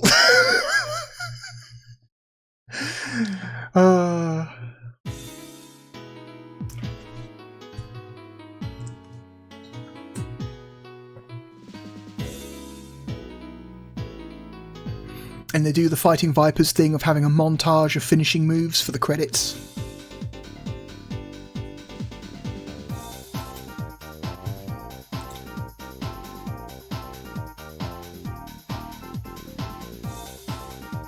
Yeah, this game's really slick and just so much fun.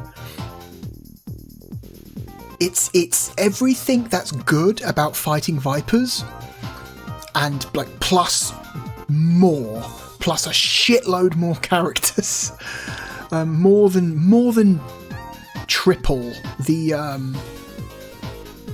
roster size. You know, more environments, more options. Slightly better, like, overall presentation quality. The frame rate is still good. What a cool fucking game this is.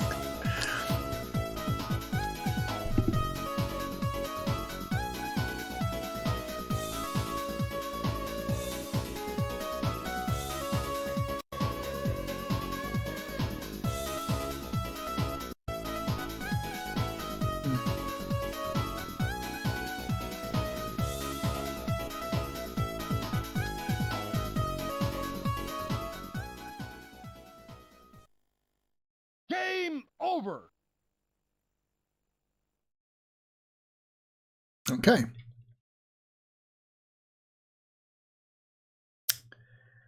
Okay, so let's do another.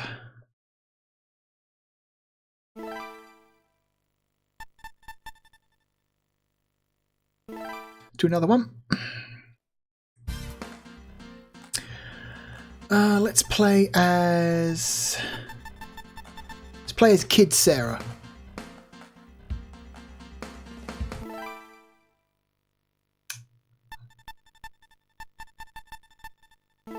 Okay. Wasn't sure what the options were. Let's do one of the weird ones. Let's do.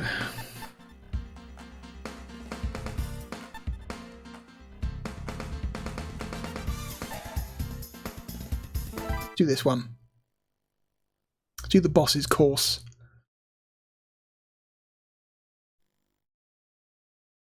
And it is Kid Sarah. It is those proportions and her move list, and unfortunately her reach.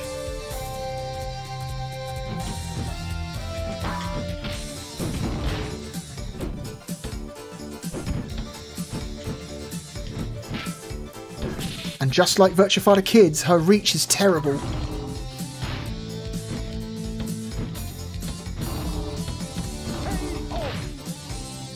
You have to basically be right up against, grinding up against an opponent in order for your hits, your moves to hit. This is maybe not the most well-balanced fighting game ever, but it is funny.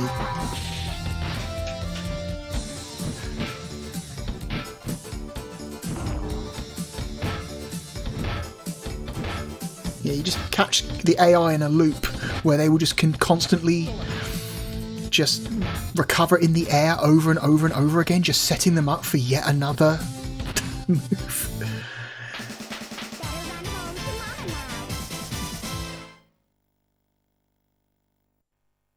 Okay. Fight. Ready. Go.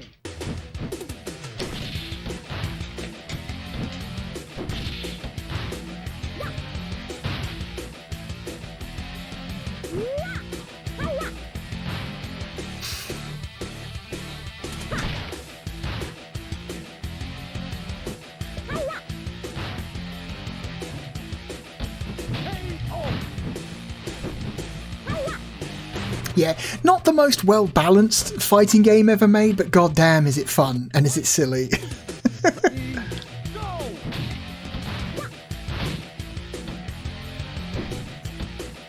Also, it's weird, right? Because I'm so used to the Virtua Fighter Kids characters moving so much faster than this. Virtua Fighter Kids is a very fast game.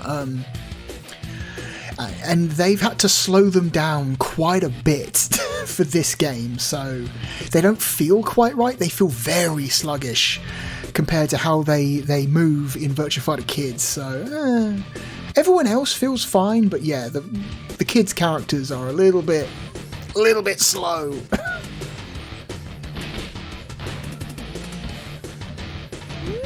Yes, suplex.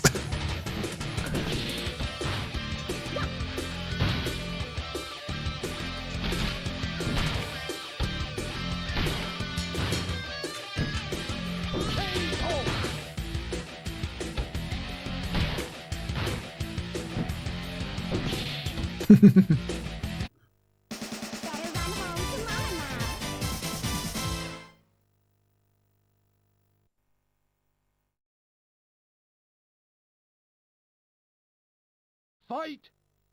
Ready. Go. Oop.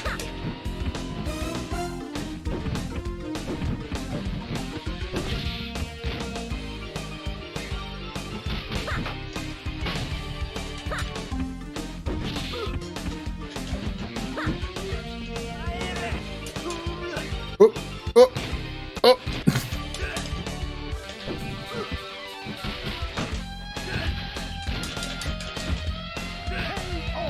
Okay, took a round. My god. Fight. Ready. Go.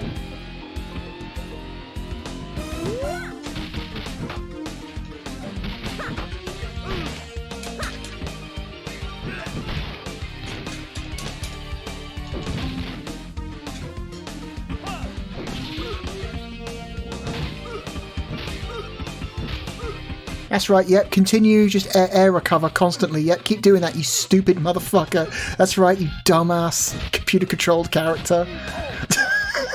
It's so stupid. Oh.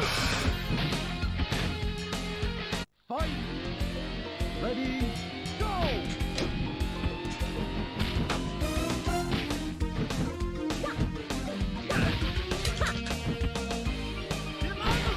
Oh. God, she runs so slowly. I lost. Let's change to a better character than the fucking kids' version of Sarah.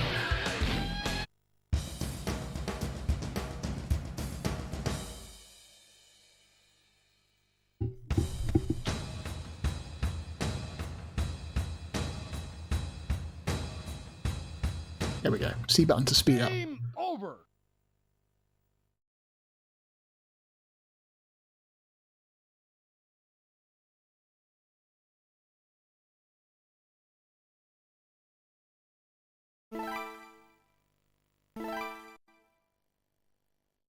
Let's play as regular Sarah. Let's do the secret course.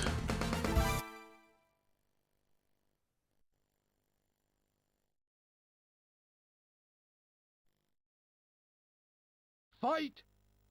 Ready, go!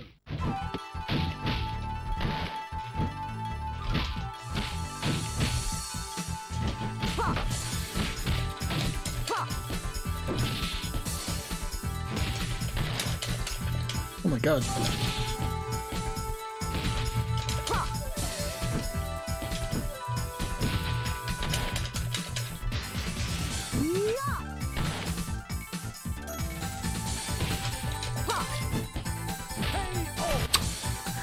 Okay. I love that this character is just a floating static model of a bear wearing a hat. Ugh. His fucking hitbox is like weird. Ugh, my god.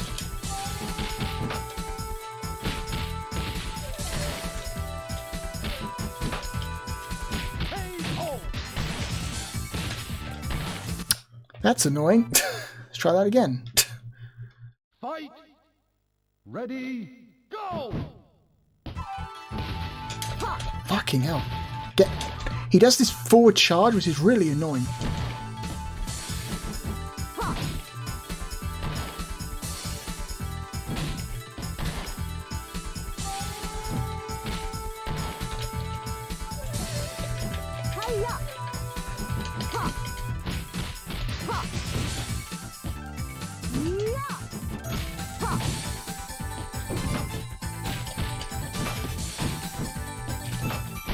Fuck, okay. Oh, shit. Time scam.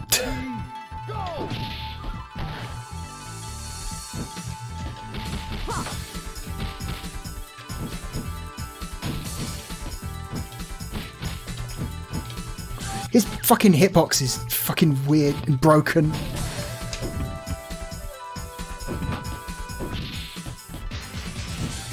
Oh shit, slightly too far away. Okay. Oh, finally got around. Yeah, this game's not balanced super well, but fuck it, it's fun. I don't care. It's silly.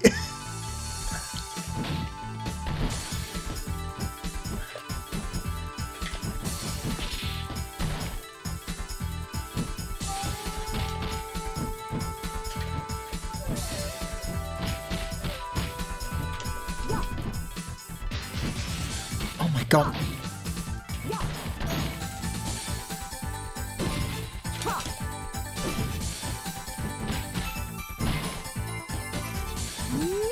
Ugh. Get off me. Get scammed. Whatever, I'll take it. That was a messy fight.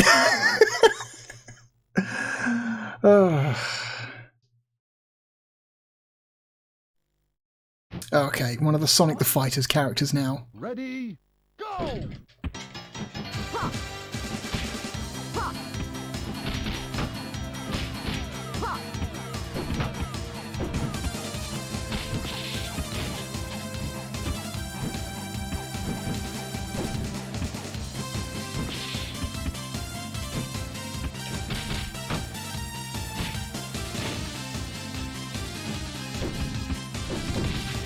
Ah.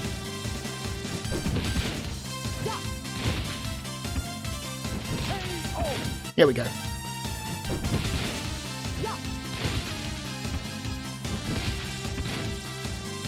Fight! Ready, go!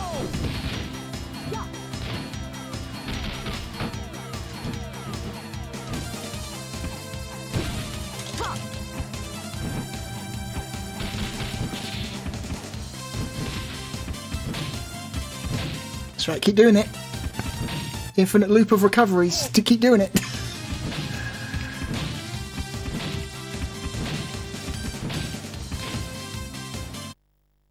Better run home to Mama now. Yeah, Bean has a somewhat, or Bark rather, has a somewhat more normal hitbox than whatever the fuck that bear had.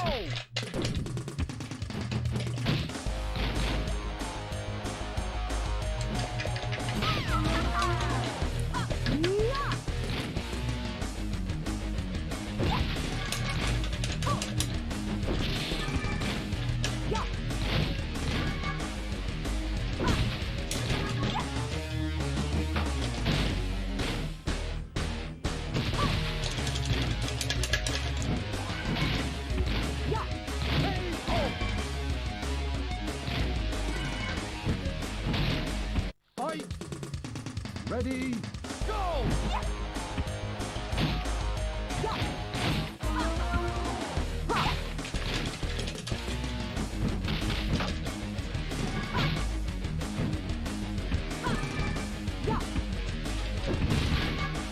Okay.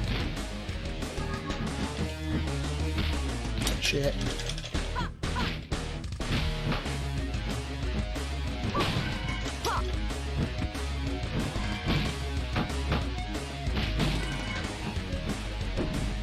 Come on now. There we go. There it is. Over!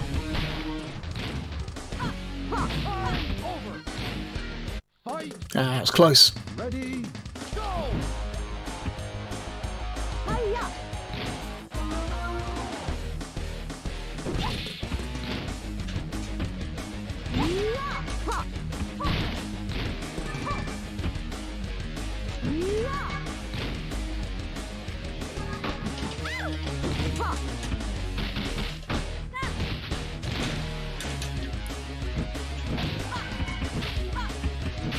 There we go.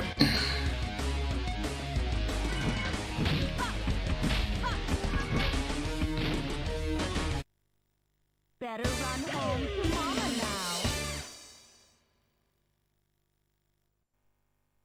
now. Okay, Deku, the weird cactus man. Fight! Ready, go! Yeah.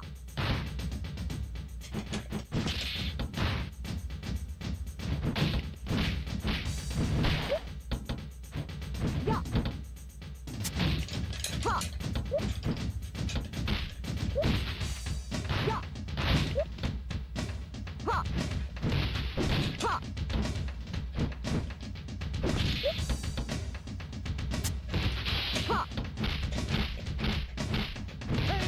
Fuck off. My god.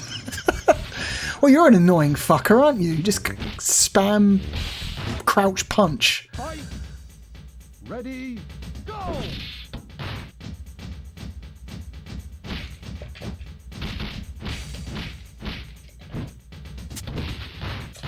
Get off me. Oh my god, you bitch. You piece of shit. Let's try that again. Fight! Ready, go!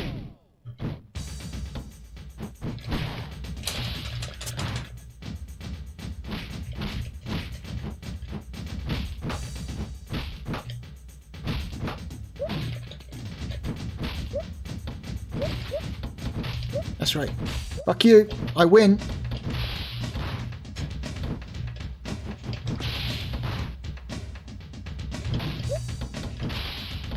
Yeah.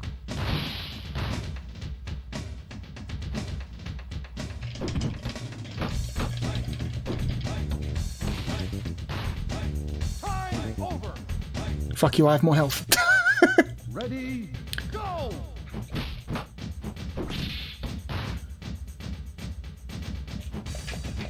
Hiya. There we go. Yeah.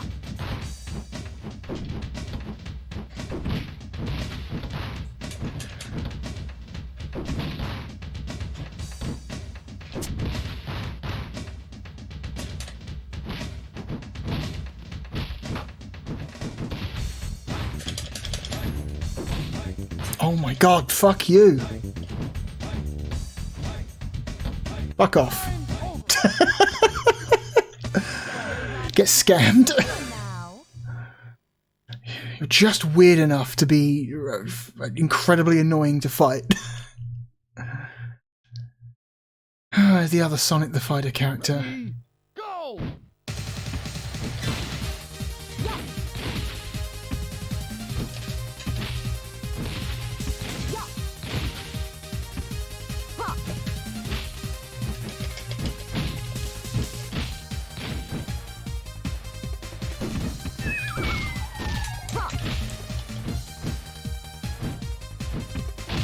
Ha.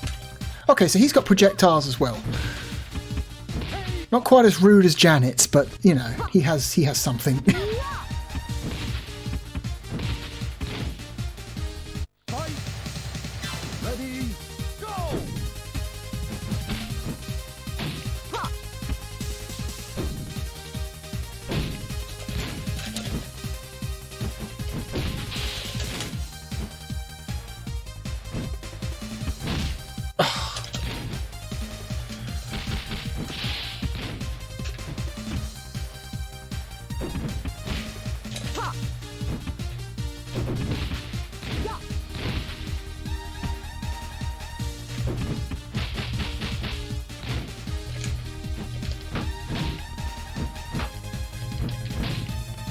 Time over! I'll take it. Better run home to Mama now.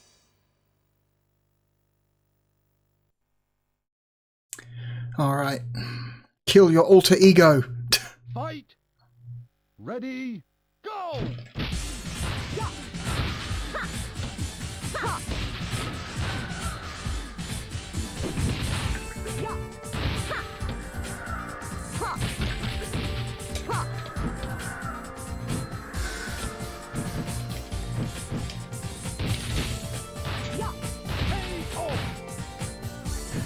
Okay. Yeah. Fight! Ready, go! Yeah. Yeah. Yeah. Yeah. Excellent! There we go. Perfect. Yeah. Yahoo! Yahoo! Oh, here we go. There's the Hornet. Fight! Ready, go!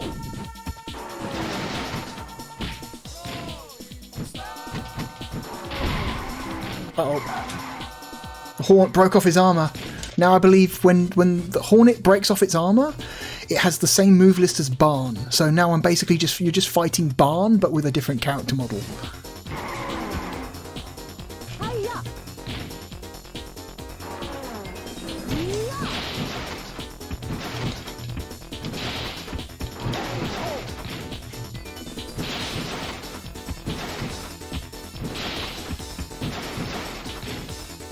Fight!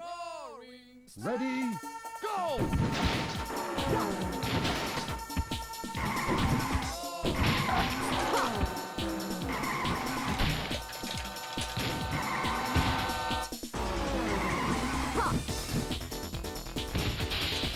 Oh my god.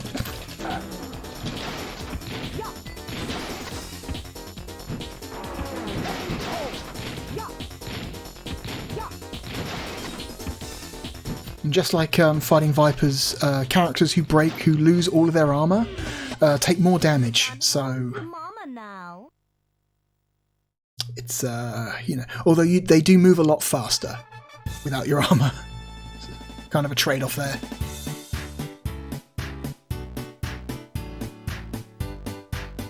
Man, that fucking bear. Fucking bear sucks. It might be the worst character in the game. Most broken. Fucking hitbox is insane.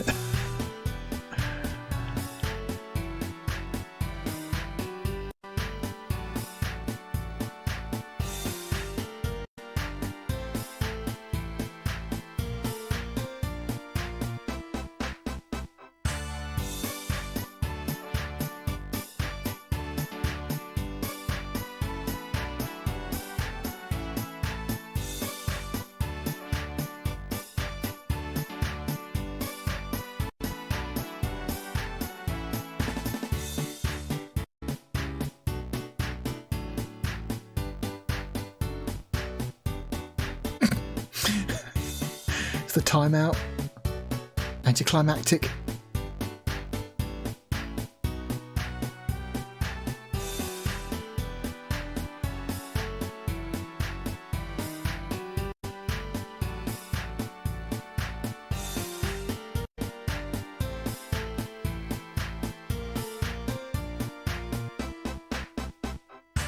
Nice mid-air freeze frame.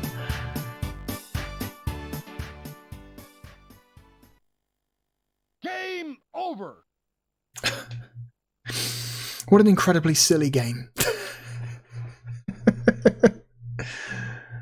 Awesome. Awesome game. I'm not sure how much more I can show you.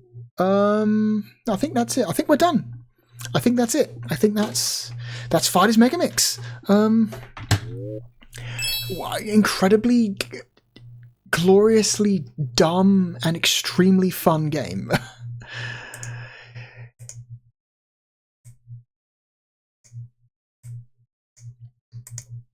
Just fighting Vipers again, but with like way more content and just so much more going on. Anyway, so where are we going to put Fargus Megamix?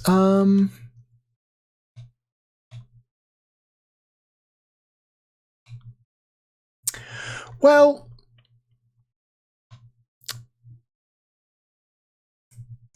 I think overall it is a better game than Fighting Vipers.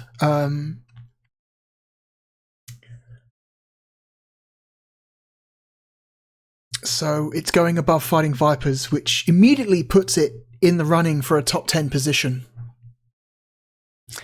I like it more than Saturn Bomberman. I think it is a more important video game for the Sega Saturn than Story of Thor 2. I like it more than Night Warriors Darkstalker's Revenge. Virtua Fighter 2 is a much more serious, tight and precise fighting game.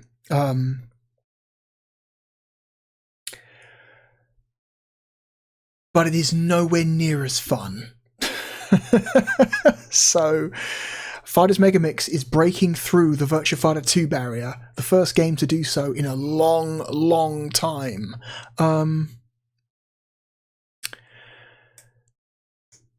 Rayman is a fucking excellent 2D platformer. I really like Rayman. In the context of the Sega Saturn, I think Fargus Megamix is a better game.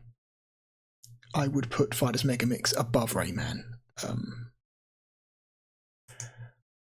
I would put Fargus Megamix above Children of the Atom as well. Fighters Megamix is like so much more approachable than Children of the Atom. Children of the Atom is vicious and mean and demanding in a way that I don't want to have to deal with a lot of the time. Fighters Megamix is just so much more just casually approachable and therefore fun and silly and just interesting than Children of the Atom. So it's going above Children of the Atom, which makes it a top 4 contender.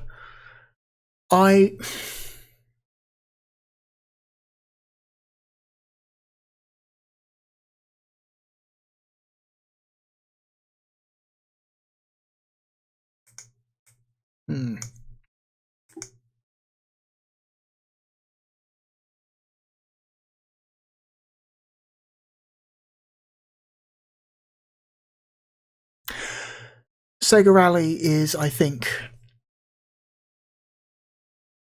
a better game. It's more precise. It looks good. It runs well. It's got fantastic controls. Just impeccable vibes.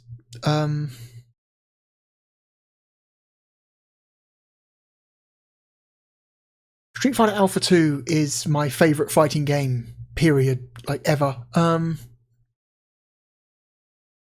So it's not going to get beaten by Fighters Megamix, which is a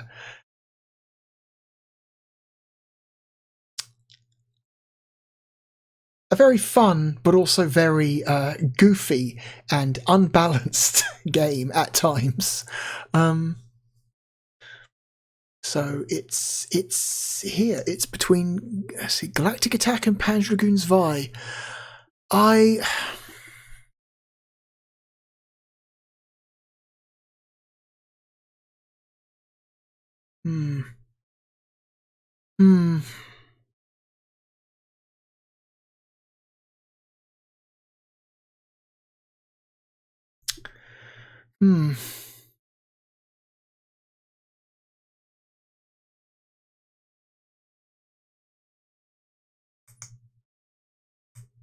Galactic Attack is so fucking good. It is my favourite shmup of all time. It's just so well designed and has a fantastic soundtrack.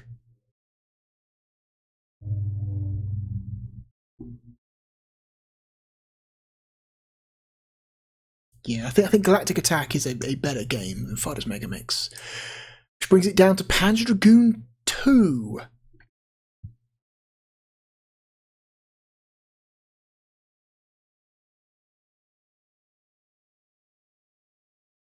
Panzer Dragoon 2 is an incredible game.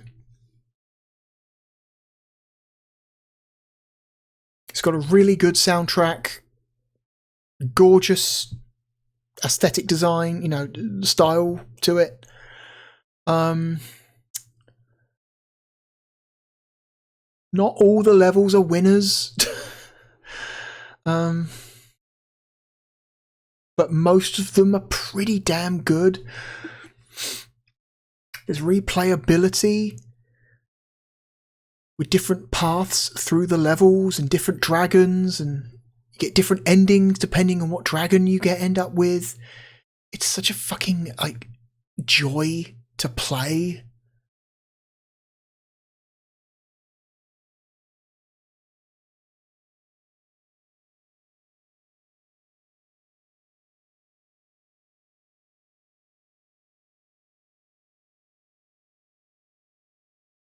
God. Fighters Megamix, Panzer Dragoon 2. Fighters Megamix is a really silly, fun, like dumb fighting game. It's a really dumb fighting game. It wears the Virtua Fighter's idiot cousin crown proudly. In the same way that Fighting Vipers does.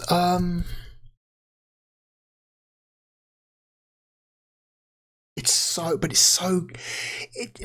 a little bit too goofy at times. Like, also, I guess you wish maybe the developers could have balanced the game a little bit better than what they did. Some of the characters you unlock are just straight up either completely fucking broken or completely unviable, you know? The Virtua Fighter Kids characters are just not viable at all.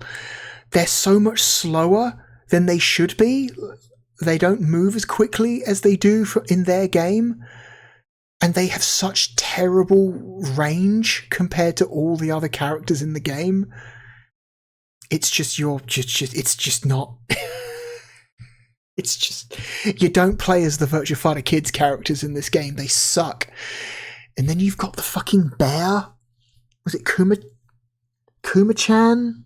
The bear? The floating bear that doesn't animate? Just floats there and has a hitbox significantly smaller than the character model, which really throws off your ability to zone them.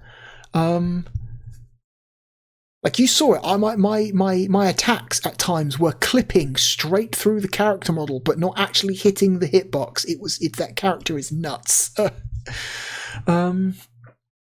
Really, in some ways, this game is very poorly balanced, which unfortunately means it can never be anything more than a silly goof around game. And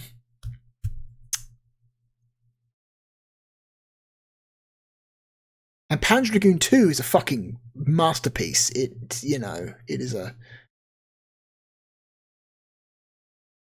is one of the games that defines the platform. So I think Fighters Megamix is going to be our new number 5. Top 5 Sega Saturn game. Congratulations to Fighters Megamix, currently the highest ranked 3D fighting game on the platform. There are still more 3D fighting games to come, so there is a chance it will not stay the best 3D fighting game on the platform, but we'll see. We'll see how it goes as we get through the rest of this series.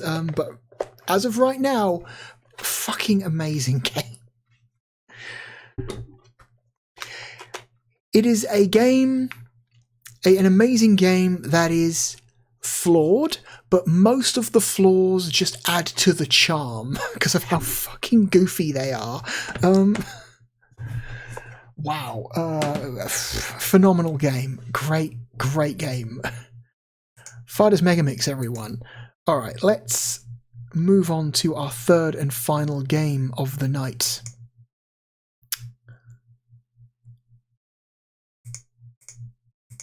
There it is. The third game of the night is a movie tie-in game. And this game and me have history.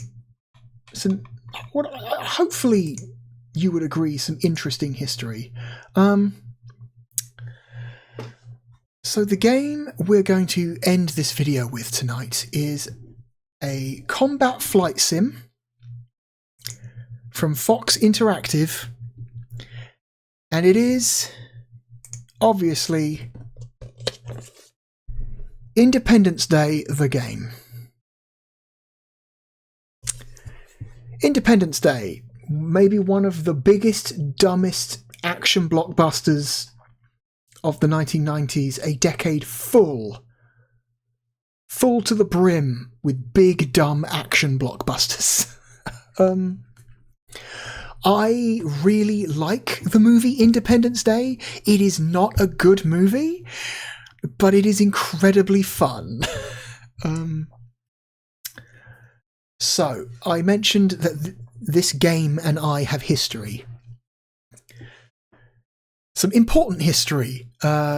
related to this platform because I have sitting with me right here on this desk is the original VHS copy of Independence Day that my dad bought back in 1997.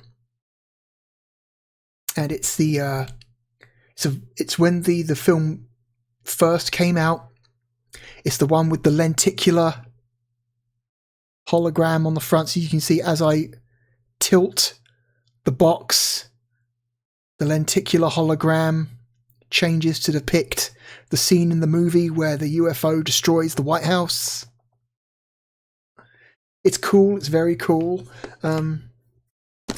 This is the exact copy my dad bought in 1997. This exact one I'm holding right here. And according to this, the last person who watched this tape did not rewind. Bastards.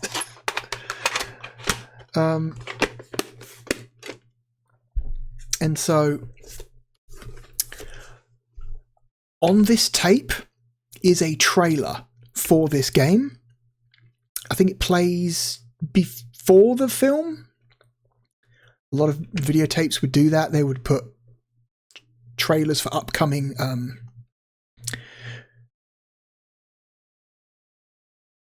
films for cinema or VHS release before the movie starts, and one of the trailers was for the Independence Day game for PlayStation and Saturn.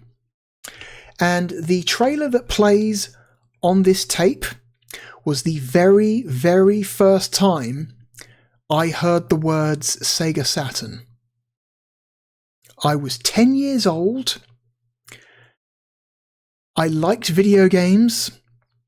I had already owned multiple video game systems. I already had multiple video game systems bought for me at this point in my life. And I would have considered myself a fan of Sega's products. But it took until I'm going to say late 97, because I think the VHS copy of this came out in like September, October of that year. Relatively late 1997, before I had even heard of what a Sega Saturn was. And I remember at the time thinking, what is that? What is a Sega Saturn? Is that like a Mega Drive? Did they make another system after the Mega Drive? What is that? Because, Sega had done such a fucking poor job marketing their platform that even kids who like 10-year-old children who like video games and like Sega's other systems could completely miss it until the platform was basically, irrelevant. Which by mid-1997 it was, because the game would launch in Europe for the Sega Saturn in July of 1997. So the game came out just before the videotape did. Like a month or two before the videotape released. So there's that. Anyway, that trailer, we're going to watch it. So here is the trailer that is on that VHS tape. I've got it queued up here, ready to go. You thought we wiped them out. You thought the world was safe. You thought wrong. Independence Day, coming soon to PlayStation, Sega Saturn, and Windows 95 CD-ROM from Fox Interactive. Don't choke, the world's counting on you. What's a Sega Saturn? What is that? I've heard of the PlayStation. I know what Windows is. What the I wouldn't have said fuck. But I was basically thinking, like, what the hell? I know what two of those things are. What was the third? What? What is a Saturn? Anyway, I thought that would be an interesting little story to start this segment off. So, Also, interestingly enough, would you believe the Saturn version of Independence Day is better than the PlayStation version? This is the best version of the game, which is crazy. You'd think that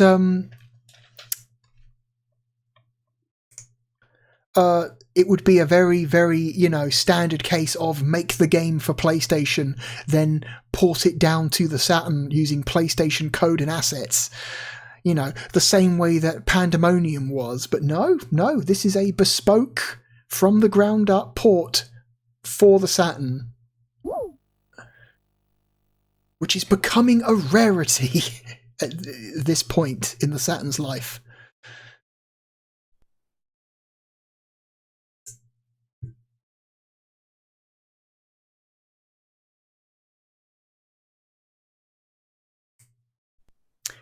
Also, I should note that this game uses footage from the movie. If at some point I hard cut away from the intro, it's because I got in trouble. So if I cut away about now, it's because YouTube slapped me on the wrist for putting footage of Independence Day in the video, because it's in the game. So I will, we'll see. Hopefully not. Hopefully not. Okay, Radical Entertainment.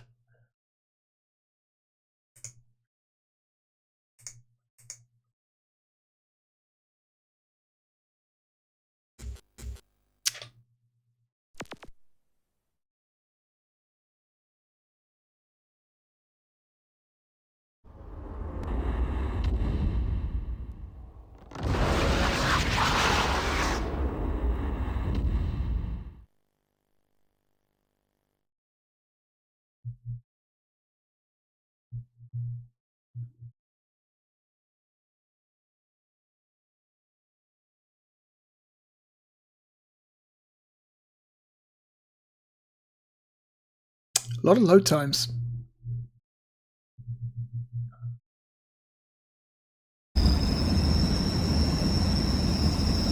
Okay, it's just a rolling demo. So yeah, it's a oh my god, I gotta turn it down.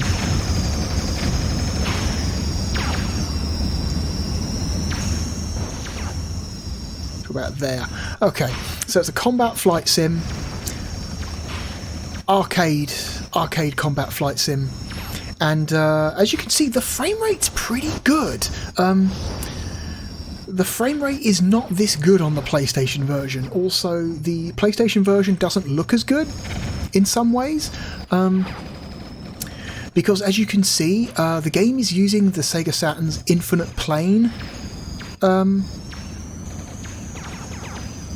system to render the spaceship above you. Because the Saturn has a very cheap native ability to render a flat infinite plane. That's kind of like Mode 7 on the Super Nintendo, but it can deal with much larger, much more detailed textures.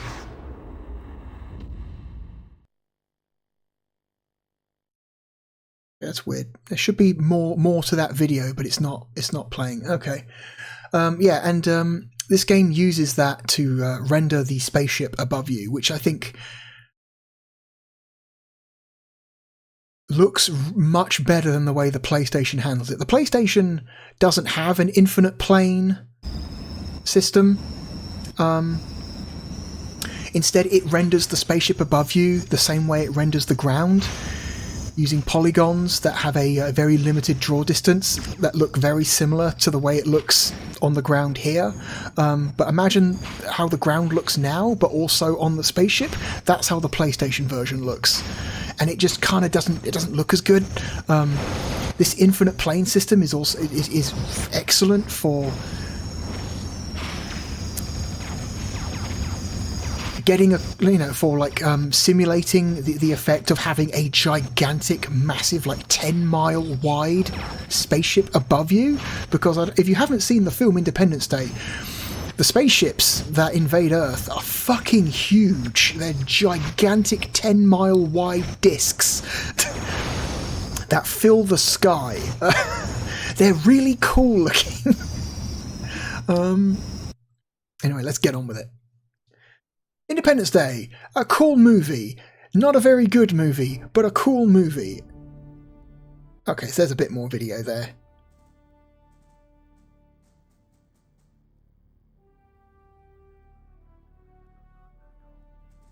Yeah, the intro to the movie starts with like some shots of the moon landing site. With the and there's like a big shadow covering the moon landing site, and that's the alien mothership heading towards Earth past the moon. It's a really silly, incredibly dumb movie that is also extremely fucking cool. I love Independence Day. It is a favourite of mine. So yeah, this is pretty much just the intro of the movie here. All of this is going to be cut out if YouTube complains, so I hope that this is still in the video when you watch it. I don't know yet. Anyway.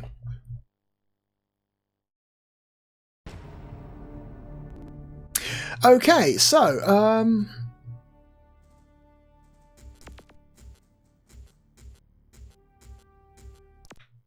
single player and multiplayer. I think it's split screen multiplayer. Dogfighting. We're going to leave the game on easy because this game is kind of bullshit with its difficulty. It's not a good game. It's not a very good game, unfortunately. It's, you know.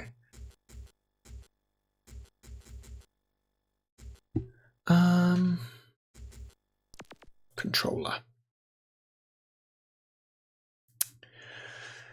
Let's see, throttle up, throttle down, both for air brake. Pitch down, pitch up, bank left, bank right. X for camera, Y for neutral flight. Or roll enable, if you want more realistic flight controls. Z for bonus fire. What? A for map or alien camera. B for machine gun. C for missiles. Okay. Let's enter a player name. Oh yeah, this is also the video game where I realised that the angry video game nerd is a fucking liar. So it's, you know, the angry video game nerd, old school internet video content guy, very big in the mid 2000s, did a video on Independence Day, the game, and it's maybe one of his worst videos. It's very much, you watch it and you realise there's something about the quality level of the production of this video that is lower than the rest of his videos. And you really get the sense that maybe it was rushed, and because I think at that point he was contracted to make videos for both Screw Attack and game trailers. And so he was contracted to put out one video a month, and it's like the Independence Day video he made feels very rushed, very sloppy, very rushed. And also he lies about certain things about the game, you know, I guess in order to make the video more entertaining. Because while this is not necessarily a very good game, I don't think it's a terrible game. I think it's just kind of aggressively mediocre. And there's nothing fun about making fun of a game that is aggressively mediocre. Like James Rolfe, like, made videos about making fun of games that were objectively fucking awful. So him making a video about a game that is just kind of is not that interesting. So you get the sense that he made shit up in order to make the video more entertaining. And one of the things he made up about this game is the password entry screen. Because he's like, oh, you know, if you want to put in a password for a level select, you've got to input this really long password. And it's like, oh no, the password screen. It's so slow. It takes so long to input names on this password screen. Oh my god, the password screen. It's so torturously slow and takes so long to do anything. But no, you can actually just button through it and the thing spins just as fast as you want it to. So he lied about that. Then I thought to myself, well, he's playing the PlayStation version. Maybe it's like that on the PlayStation version. And no, the PlayStation version is the same. You can spin the letter wheel just as fast in that version as you can in this version. So James Rolfe, liar. For the sake of entertainment, but still a liar. Anyway, let's input my name. Blue. There we go. End.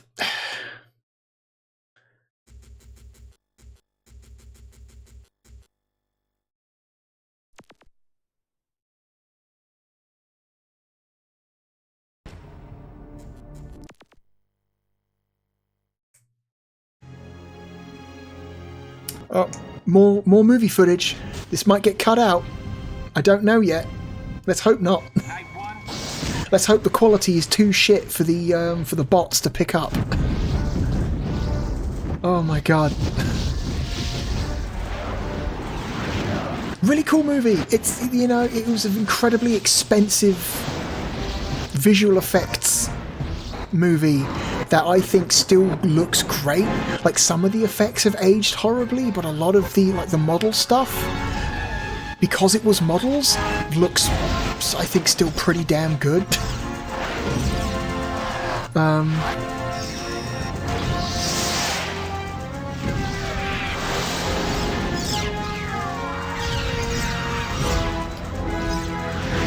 Anyway, let's hope that the poor video quality on display here is poor enough to prevent YouTube from blocking the video.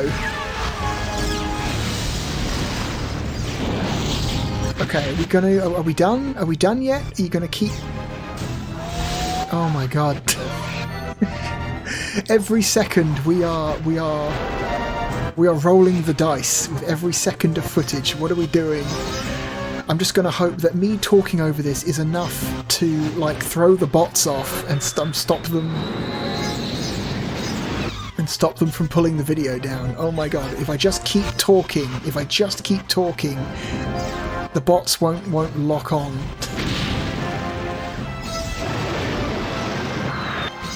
Oh my god. This is way too long. What are we doing? Why are we doing this? Why did you put this much footage in the game?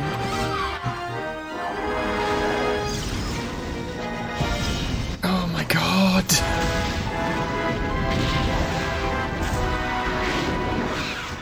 Didn't need that much movie footage.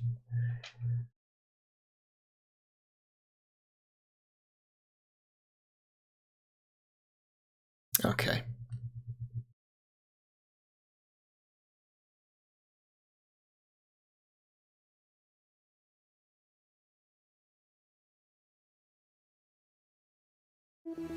Come on now.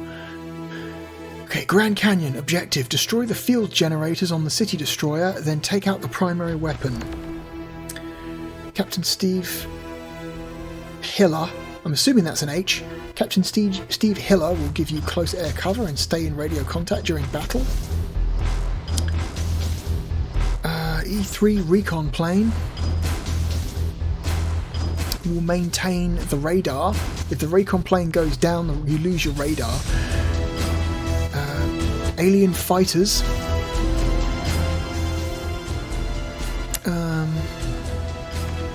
Very agile.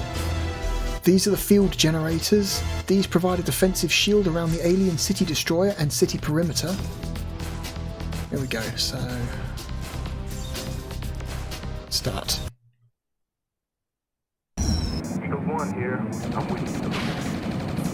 That alien destroyer is gonna make it tough to track them bandits, so look sharp. Okay. Contact on both. Oh god. Frame rate got a bit weird there.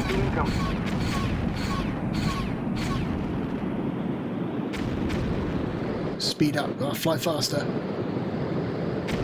I said the frame rate was better than the PlayStation version. I didn't say the frame rate was always good. Take out the generators to attack the destroyer. Okay. No. Aha, there's one.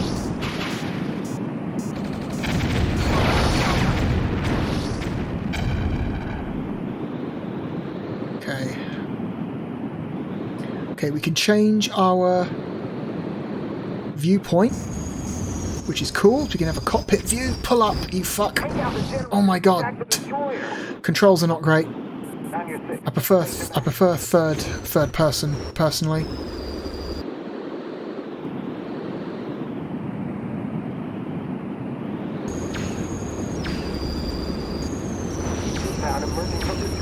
Oh god.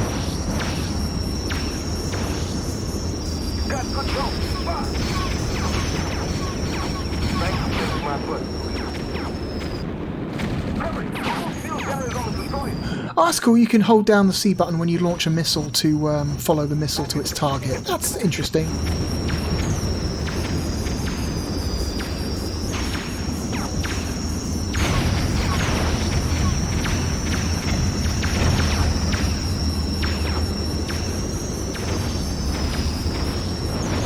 Oh god. Oh, there's a... Oh yeah, it's right. There's a barrier around the level. I forgot about that.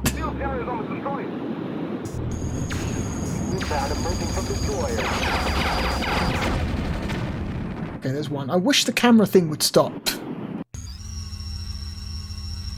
Okay, you can change to the enemy view. Oh man, there's a bogey on my tail and he's coming hard. Don't say it like that. Don't say it like that, man. Okay, it's another one.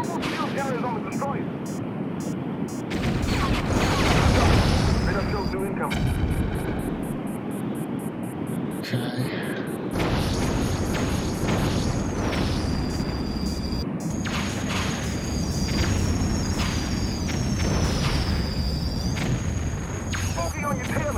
Oh my god, that camera thing is actually really annoying. I wish the camera didn't do that. Take out the generators to attack the destroyer. I'm trying. Ugh. The plane controls like shit.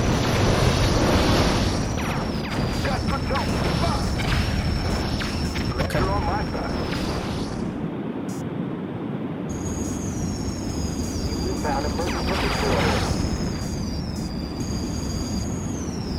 I have almost no health left. Take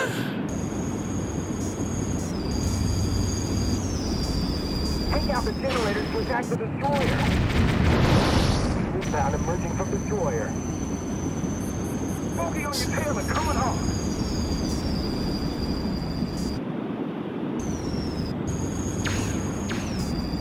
Got control. Okay. Inbound emerging from destroyer.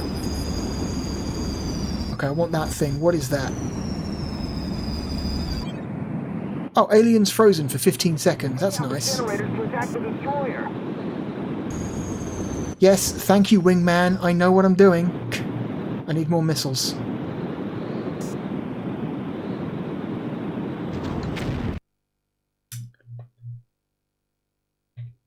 There should be a map I can activate. Aha, there it is. Okay.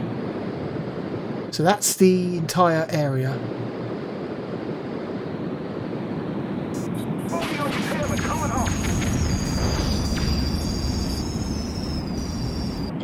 Okay.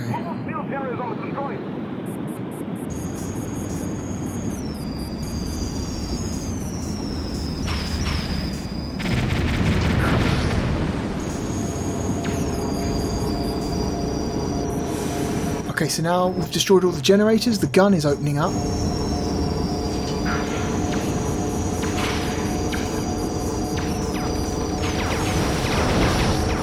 There we go. You have to destroy the main gun when it opens up, and that's the mission. You know, not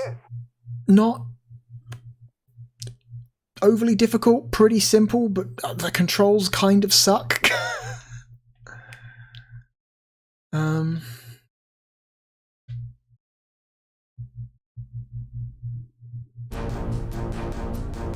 Okay, so from mission 2 onwards we can select our plane. Although we only have one plane to select right now.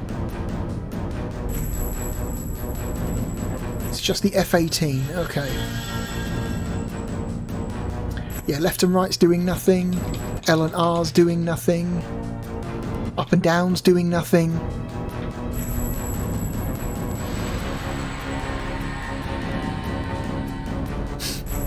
We've only got one plane, why bother giving us the selection screen?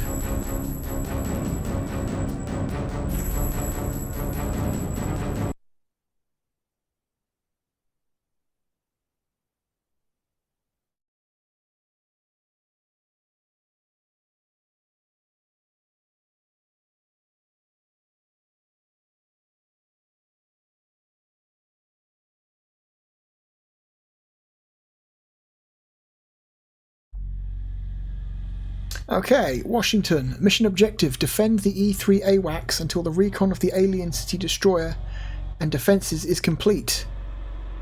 Okay. Keep the recon plane alive.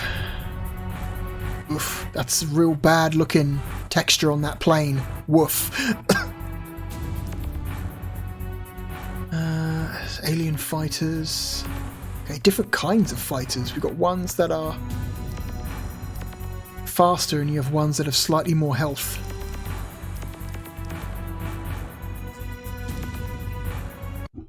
Okay. That's fucking start the mission getting shot? That's not okay.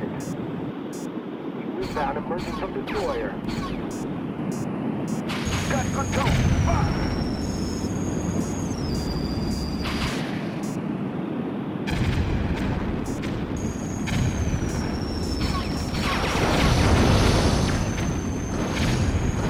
Emerging from the destroyer.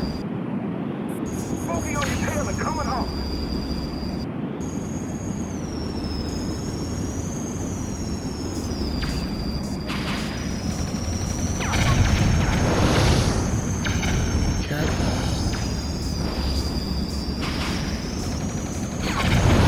Okay, the camera thing seems to have been disabled with the missiles. I wish I knew how I did it.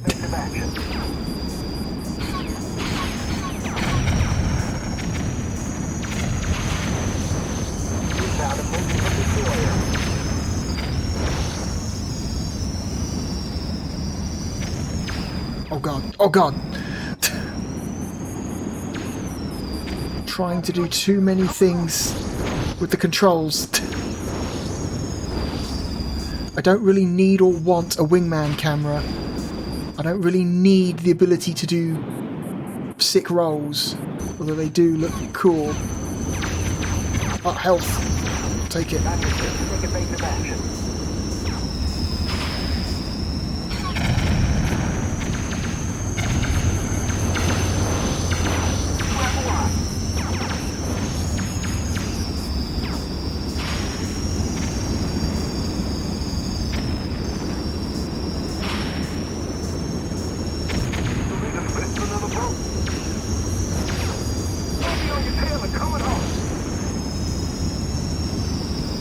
This.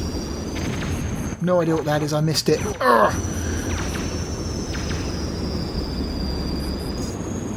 What is that? I want to know what that is. Ugh. Lining up. F-18 found. I'm already flying the F-18. What do you mean? Did I unlock the F-18 for missions where you typically don't fly the F-18? Is that what that means?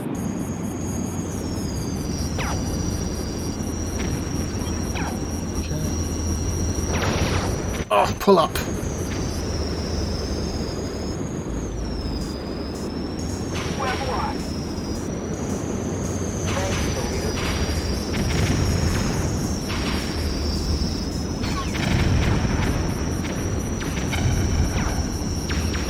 Got a lot of guys behind me.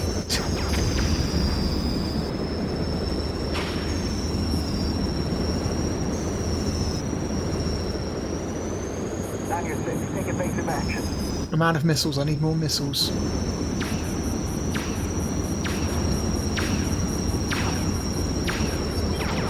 Pick up some repairs.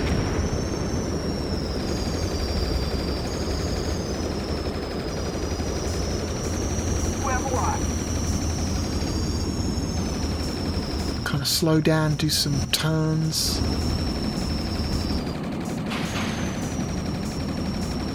Eagle leader, kill confirmed. Inbound emerging from destroyer.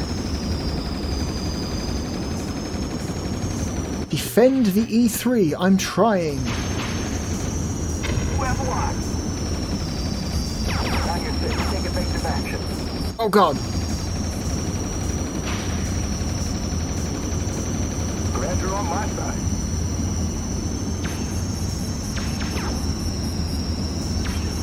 Okay. Oh god, I need more missiles. Radar shows new incoming.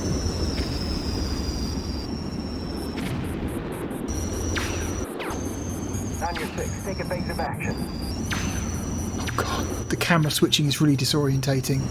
I need the map. How do I get the map out? Okay, there it is. It's A button. I couldn't remember how to get my map out.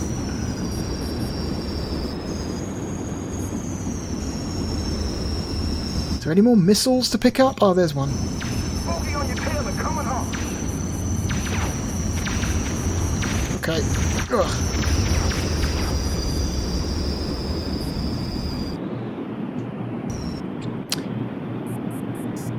Is the recon plane done yet?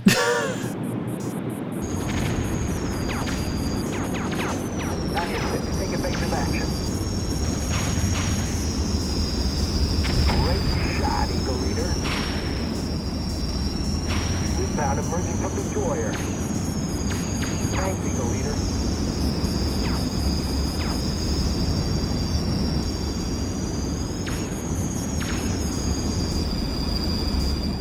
Web lock. Oh god damn it. Bogey on your tail and coming home. Great shot, Eagle leader. Okay. I need more missiles again. Inbound emerging Getting from low. destroyer. I want to know what this is. Invincible for 16 seconds. Oh, that's cool.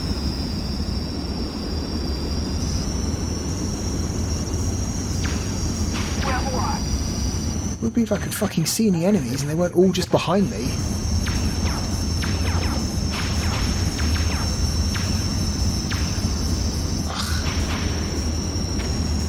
Thank you, this is my foot. Ugh. You lose lock so quickly. Bogey on your tail and coming home. Got good dope. Fuck.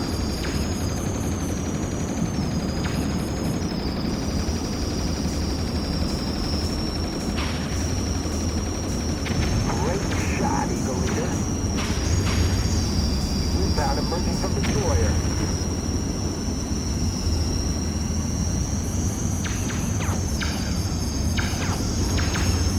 On your six, take evasive action. Ugh. Web lock. How many of these? I'm assuming you just have to take out a set number of enemies. Inbound emerging from destroyer.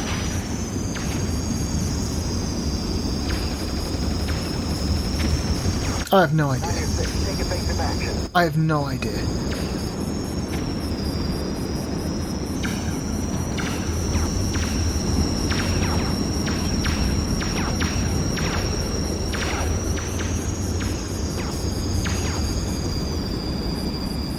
On your six, take evasive action. Yep, this thing is still flying around. I have no idea what it's doing, or if there's some mechanic I'm missing, or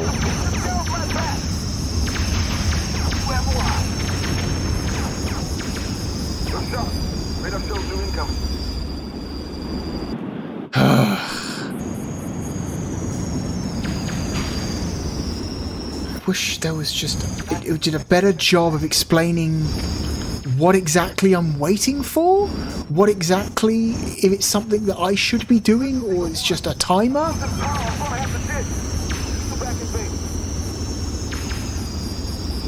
think my wingman's just got shot down.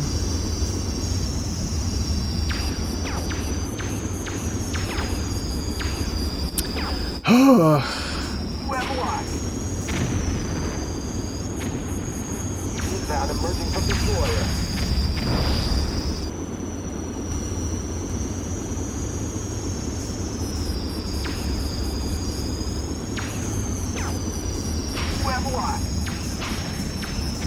Great shot, Eagle Leader.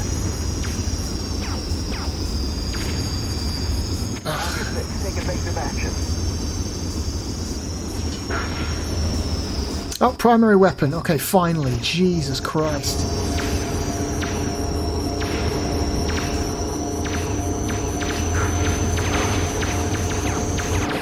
There we go. Yeah, the flying just feels incredibly just... It's simultaneously really twitchy and unresponsive at the same time. That takes some doing.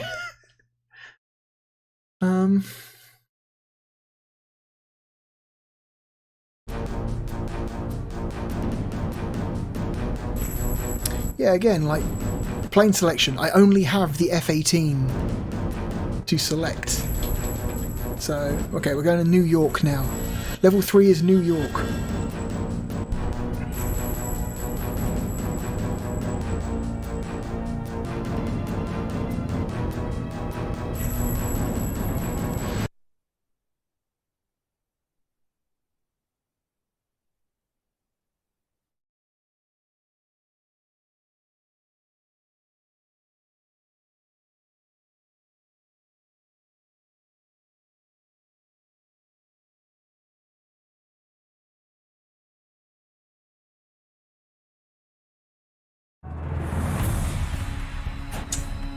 Oh boy.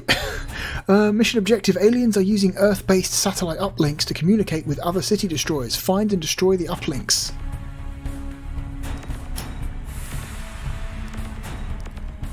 Oh, we've got another new type of enemy. The R variant, which is fucking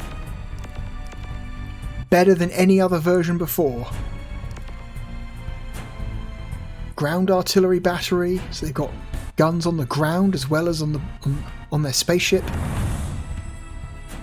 Satellite uplinks. Aliens are using Earth satellite uplinks to sync their attacks on Earth. Destroy the uplinks. There's a good shot of the Twin Towers right there. Let's save to the cartridge. Okay. Eagle 1 here. I'm with you, Eagle Leader. That alien destroyer is going to make it tough to track their bandits, so look sharp. Entry. Contact on multiple bandits. Focusing on your tail and coming home. Okay. Oh, on me already. Jesus Christ, you just get swarmed.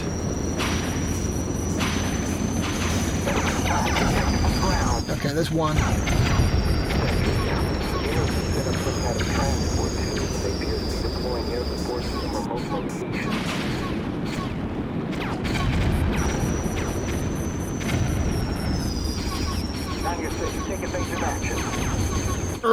I'm trying. Eagle Raider, get back here and fight. Oh, it controls so fucking badly. Jesus. Ancient Admiral reports alien fighters emerging over the base. Oh, that's one, is it? Take effective action. Oh. What is that? That's some kind of gate. What is that?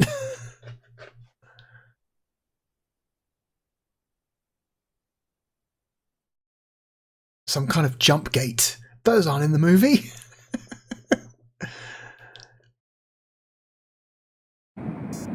Oh my god, we're somewhere else now.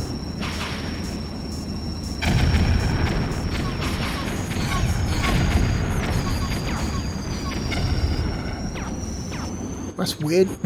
What are we doing here?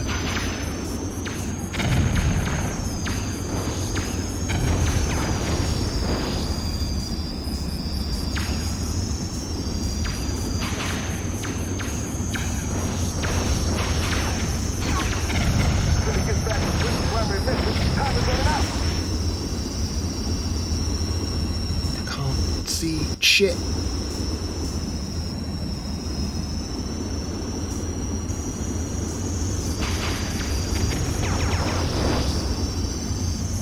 Oh, okay, we appear to be at Cape Canaveral. That's weird. There's a space shuttle right there. What? I can't see shit, man. I don't... Whose idea was it to have the screen do that? That's annoying. Okay, return to New York.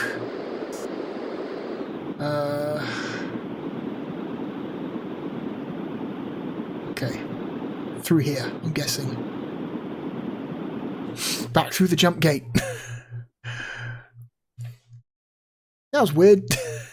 Just a little, you know, little aside there. Gonna quickly fly to Florida, then back to New York in the same mission. Alright, sure.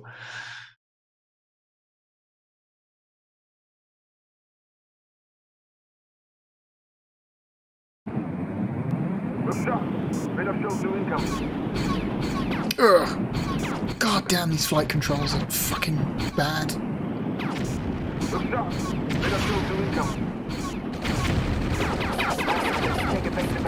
Oh god.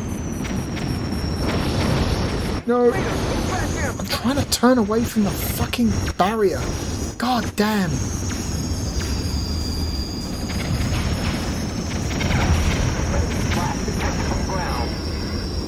I'm trying to steer away from that spaceship, but nothing was happening. The controls are kind of unresponsive. What the fuck is happening? What is going on?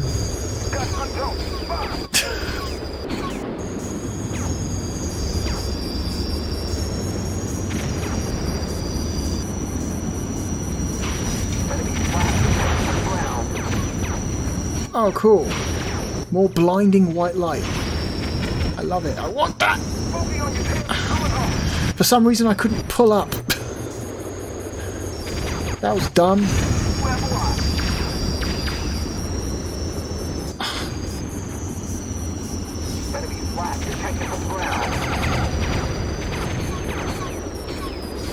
I would love to try and pick up that health pickup, but my plane fights me whenever I get close to it.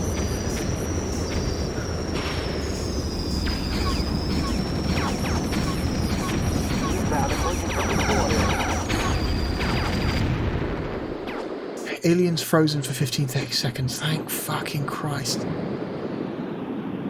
I can't. Okay. Picked up some missiles.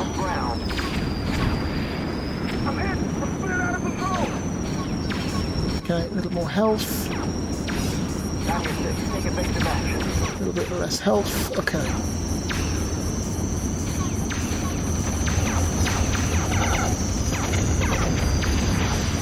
Oh god.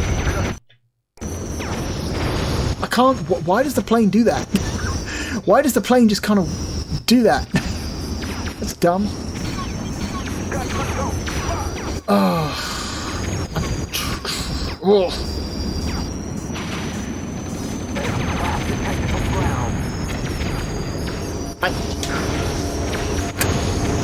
I hit something. I don't know what, but I hit something. Oh, shit. That mission sucks shit. Oh my god.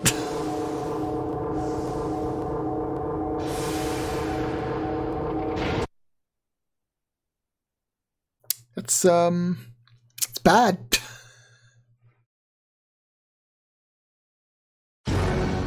Oh wow, it doesn't even let you like retry, it just dumps you. Does it dump you back to the main menu? Oh, that's fucked. Brutal.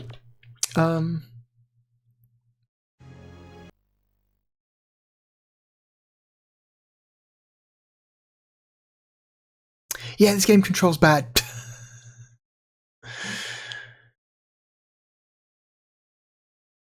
And there's too many enemy fighters. You get swarmed by like a dozen fighters immediately, and you periodically lose control of your plane, which is annoying. Wait, how do I fucking load my save? What do you mean? Hang on. Eagle 1 here. I'm with you, Eagle Leader. You can save your game, so surely you should be able to load it, right? Surely. And I did save my game. Do you have to go to the options screen to load? If so, that's dumb. Oh, you do? That's fucking stupid.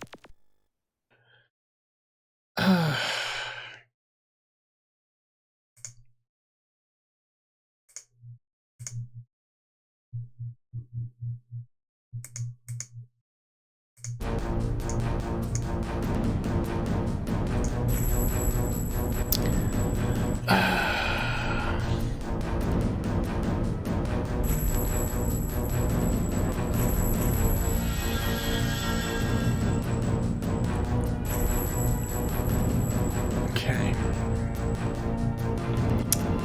Let's try that again.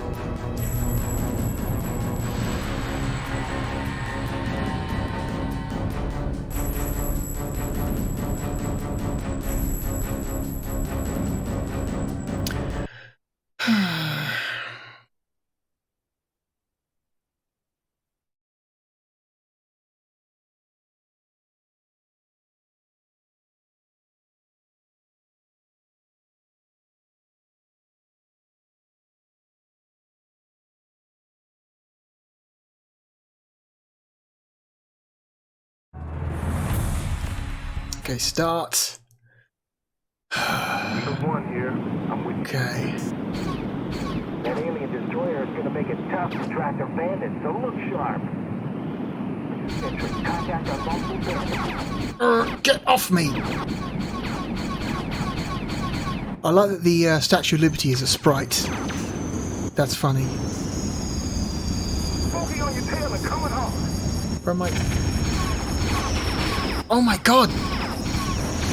You don't have any fucking time to line yourself up.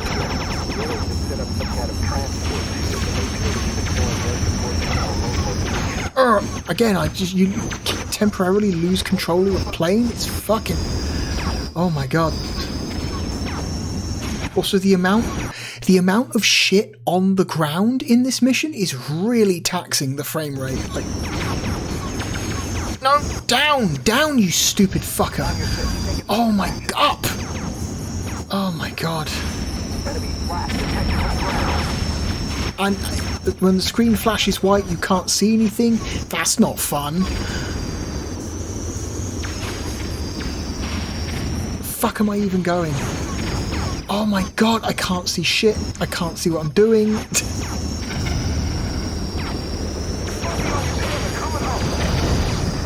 I need to be able to line up on this thing. And I just can't do it. Ugh. Gotta fly a really long way away, then spend a really long time lining up. Oh my god, the fucking... So, whenever you get hit by an alien weapon, it like fucks with like the direction you're facing? This is awful.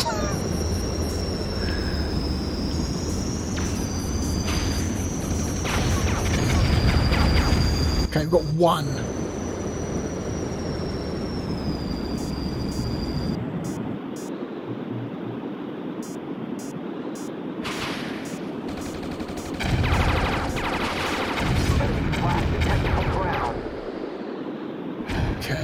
Get off! Oh my god.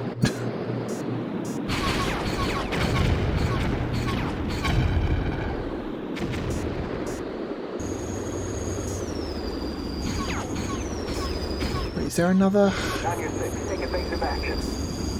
There is, there's another one of these.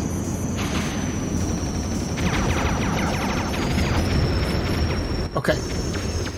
Can I get to the gate before being destroyed? I don't know. Where the fuck am I going? The white arrow keeps moving around. No, turn, up, up. No. I lost control. I lost control and I crashed. This game controls like shit.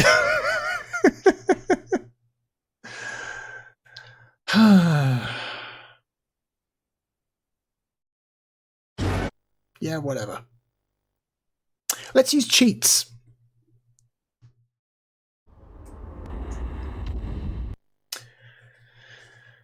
So, in order to enter cheats, we've got to go to the option menu. And we go to player name. And I'm going to enter the cheat.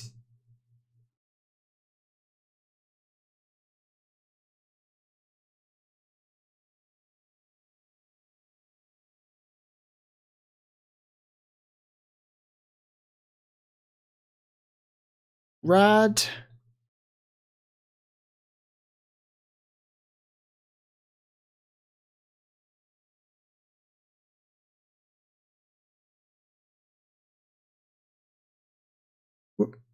Rad Army.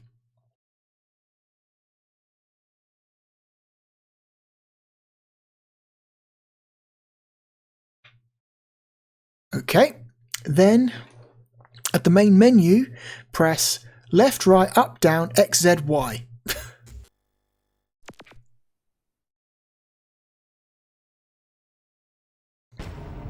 Left, right, up, down, X, Z, Y. To open the cheat menu. There it is. There we go. So we got all these different missions. We got, what's it? Grand Canyon, Washington, New York, Paris, Moscow, Tokyo, Oahu, Las Vegas, Area 51, Mothership. Let's go to Las Vegas. We can have any plane we want. F-16, YF-22, YF-23, X-29, the back. Okay. F-117, F-18, the A-10. What's the X-29? Invincible on. Damage bonus on. Do more damage. Recon vehicles, do on. Big tourist turns off enemies, so there are no enemies in the level. Fuck it, turn it on. Weapons on. Fast reload on. So if you die, although we won't be dying because we're invincible, it'll just automatically restart the level. No time on.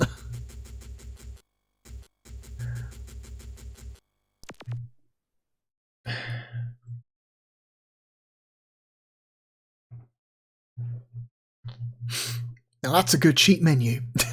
Let's make this game playable. Well, not playable, just a lot less annoying. Las Vegas mission objectives. Alien ground sweepers are being used to destroy the city. Destroy all sweepers. It's another new alien ship. Air mines. That's a ground sweeper. You see, in the movie, they don't need ground units because they tend to just park their spaceships above a city and then fucking annihilate the city with a single giant blast from their main gun. That's usually all they need to destroy an entire city, but you know, you can't really have just that in a video game, right? You gotta have variety, so... Climbing artillery battery. So it's an artillery gun attached to the side of a building. That's interesting. Eagle 1 here. I'm with Eagle. As you can see in... Oh.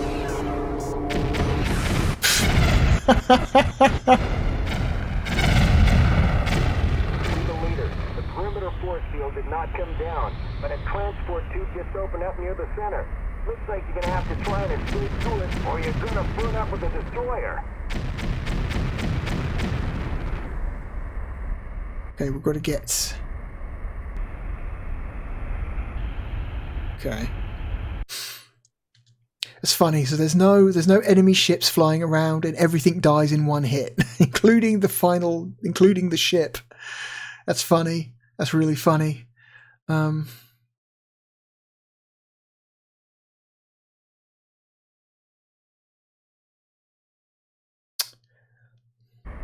radar shows you over Area 51. Protect the compound, or else we'll have no way to destroy the mothership. Good luck. Okay, Area 51. What's this? 5 EMP missiles.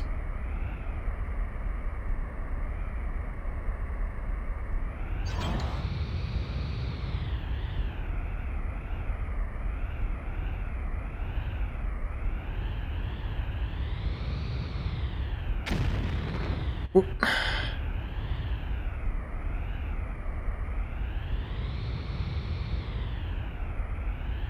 What am I looking at? Oh, this thing.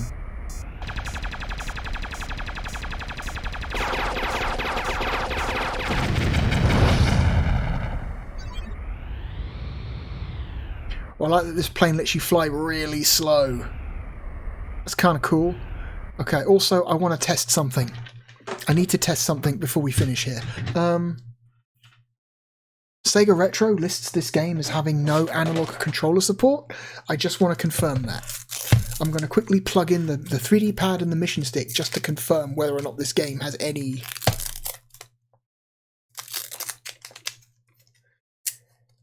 analog support. So bear with me. I meant to do it earlier, but I forgot.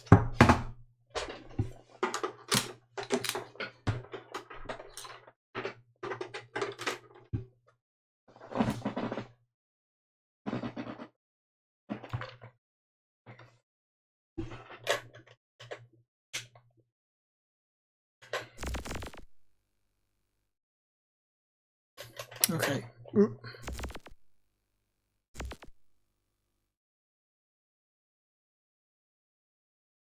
Well, it's not happy.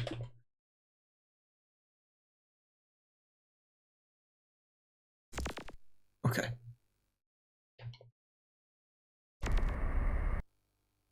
No. No, it doesn't like the 3D pad at all. Even in D-pad mode, it does not like the 3D pad. Okay. 3D pad, not supported. This would have been a game to make compatible with the 3D pad, but I guess they chose not to. I want to say the PlayStation version does use the analog, the DualShock, I think. I can't remember. Okay, it's very unlikely the mission stick works then. But let's find out very quickly together.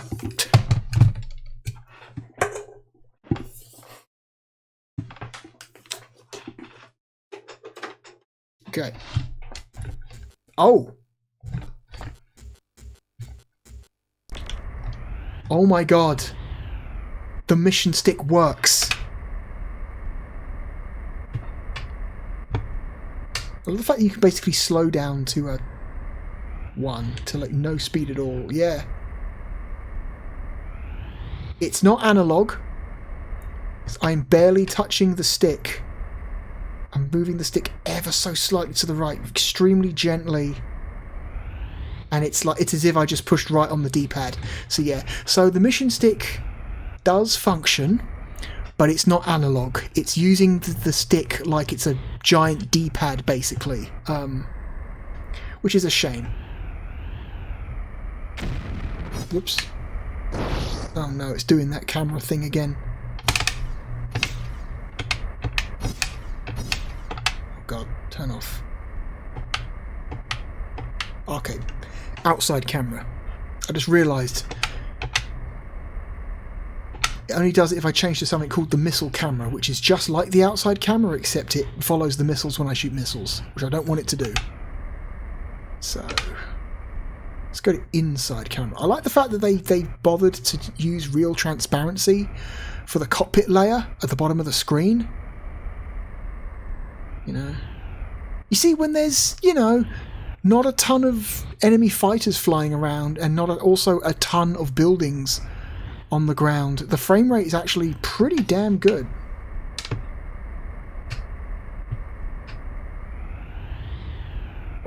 The frame rate is acceptable. Oh god, yeah, this is... Mission stick works, but not in the way you want it to. It's just a big D-pad.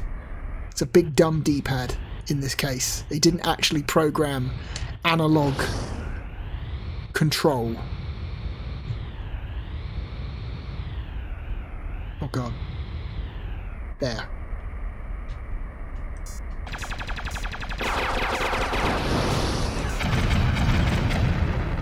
Okay, yeah, this, yeah. Using the mission stick as a digital input, as a replacement for the D-pad, does not feel good. In fact, it feels very bad. Okay, there it is. Oh god.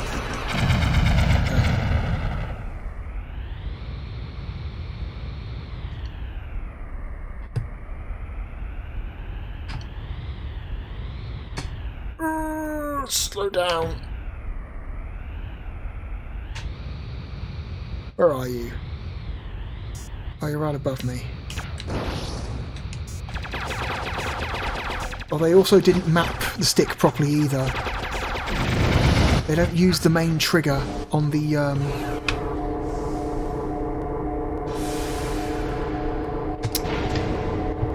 main trigger on the stick for the machine gun, which is how it should have been done. Instead, you've got to press the B button on the top of the joystick to fire the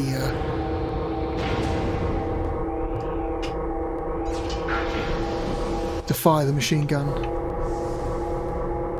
If I just sit here and wait, will the gun fire?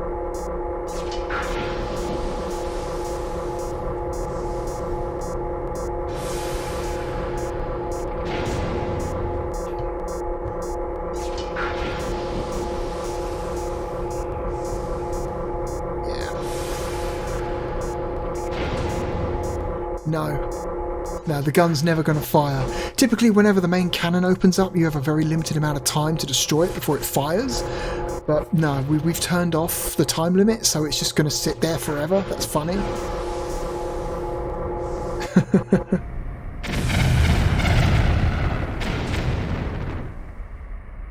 Anyway. When you get inside the mothership, you need to search and destroy their central power source. This should get rid of these guys once and for all.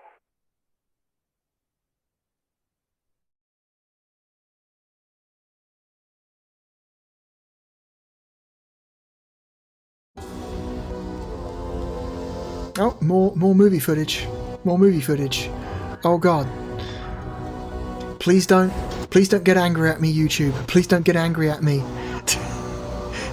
Fair use, fair use, fair use, fair use, fair use. Oh my god.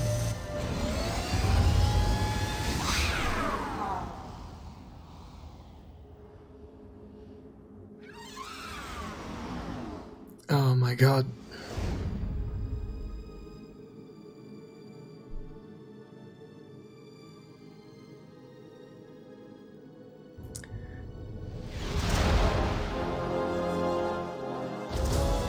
Yeah, the end of this movie is really dumb. Gonna use this old, like, early 90s Apple laptop to upload a virus to the alien mothership. It's real stupid. It's real dumb. In, like, a really entertaining way. How old is it? How long is this gonna be? Again, how much footage are they gonna use? You can cut now, we'd get the idea.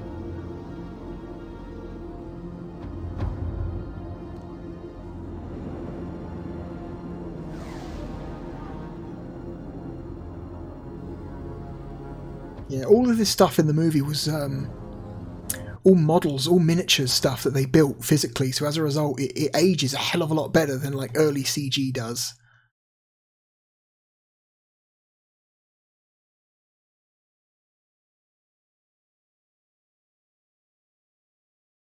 This is the final mission of the game, I think. Yeah. Destroy the central docking bay, then use the warp tube to find and destroy the main power source. Alien fighter, alien fighter, alien fighter. Lots of alien fighters. Troop transport. Docking bay. Destroy this to gain access to the main power source.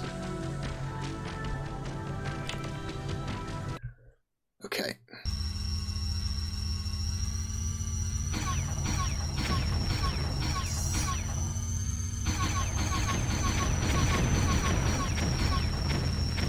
Fuck it.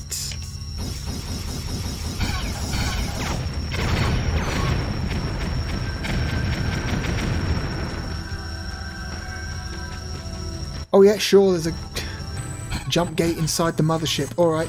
Oh.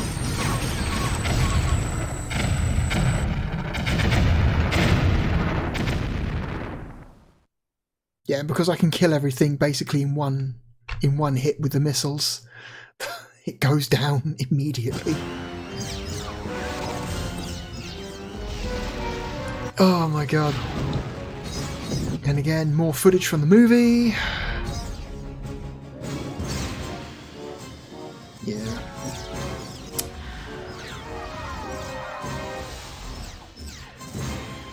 Mission stick works, but it's only like partially functional. It's not I don't play this with a mission stick. It doesn't feel good at all.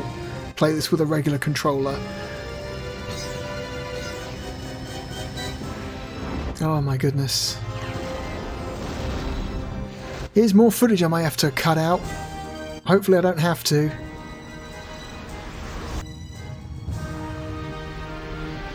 Oh my god, fair use, fair use, fair use, fair use. Who owns Independence Day now? It's Disney, isn't it? Because Disney bought Fox. Yeah, Disney bought Fox, and now this is all owned by Disney, so fuck. Oh god, they're gonna come and cut my knees off. We heard you put really low quality video of a movie that we didn't make but own on the internet. How could you? Now we've got to cut off all your fingers. Ugh, Independence Day. Not a very good game, but I don't know. It's interesting in some small key ways. Anyway, let's hope I didn't have to completely butcher that video in order to get it onto YouTube, eh? Let's hope there wasn't a bunch of extremely severe jump cuts around movie footage. Fingers crossed.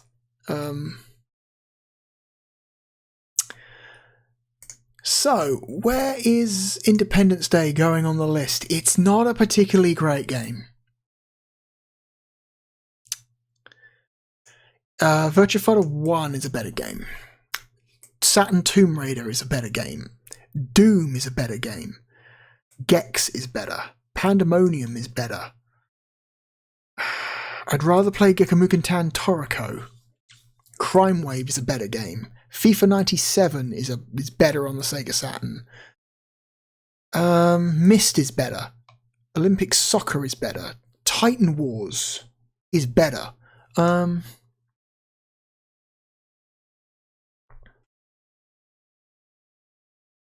Is Titan Wars better? Or is just Titan Wars charming?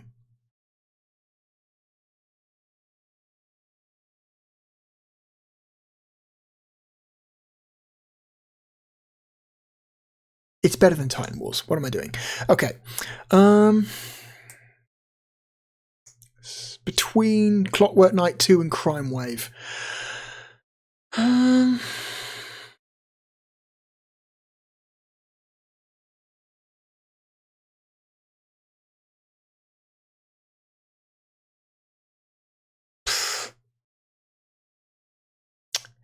Mr. Bones plays like shit, but I like it way more.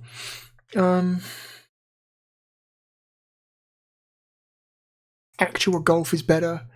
FIFA 97 is better.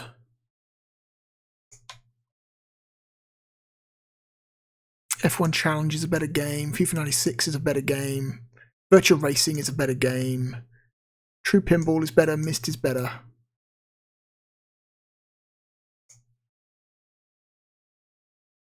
Imagine Hidden Souls is more entertaining. Virtual Open Tennis is a better game.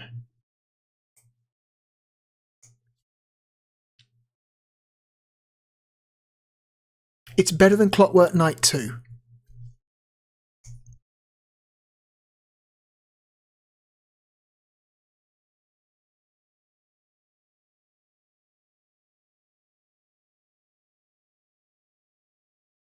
Victory Boxing is better. Tilt is better.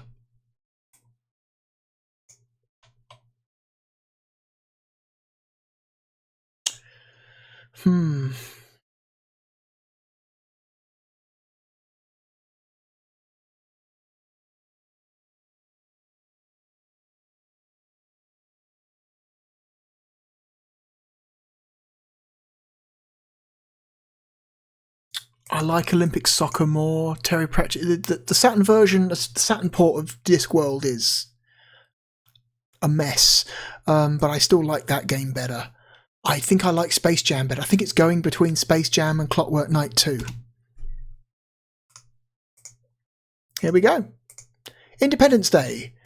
Our new number 122. Not a good game, but not horrible. Just very... It's very... It's like, you could play this, I guess. Turn some of the cheats on, you'll have more fun. Anyway, we have ranked a total of 192 Sega Saturn games. We are less than 10 games away from reaching 200 games on the list.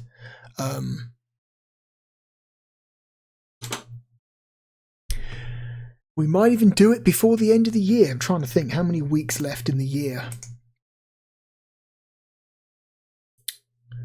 Yeah, 1, 3, it's 4, 5, 8, 9. Yeah, if I don't miss any weeks between now and the end of the year, we can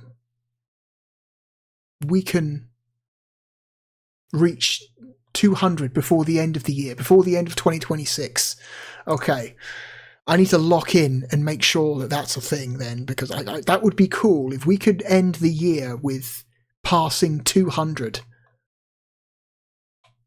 That would be really great. Anyway, next week is a 0.5 episode. Next week we will be playing one game. It's a very important game for the Sega Saturn in the context of the history of the Sega Saturn. Very important. And it is a retro compilation. Sure, that's what I'm going to call it. We're going to call it a retro compilation. A very important Sega Saturn game that is also a retro compilation. We'll let you puzzle. We'll let you puzzle out in that one in your head. See what that could be, how that lines up. What I could be talking about there. I'm looking at it right now. That one's going to be weird. Anyway, this video has run long. We are over 3.5 hours. We need to end this video right now. So, thank you for joining me. I hope to see you again next time. My name is therealbluedragon, and goodbye.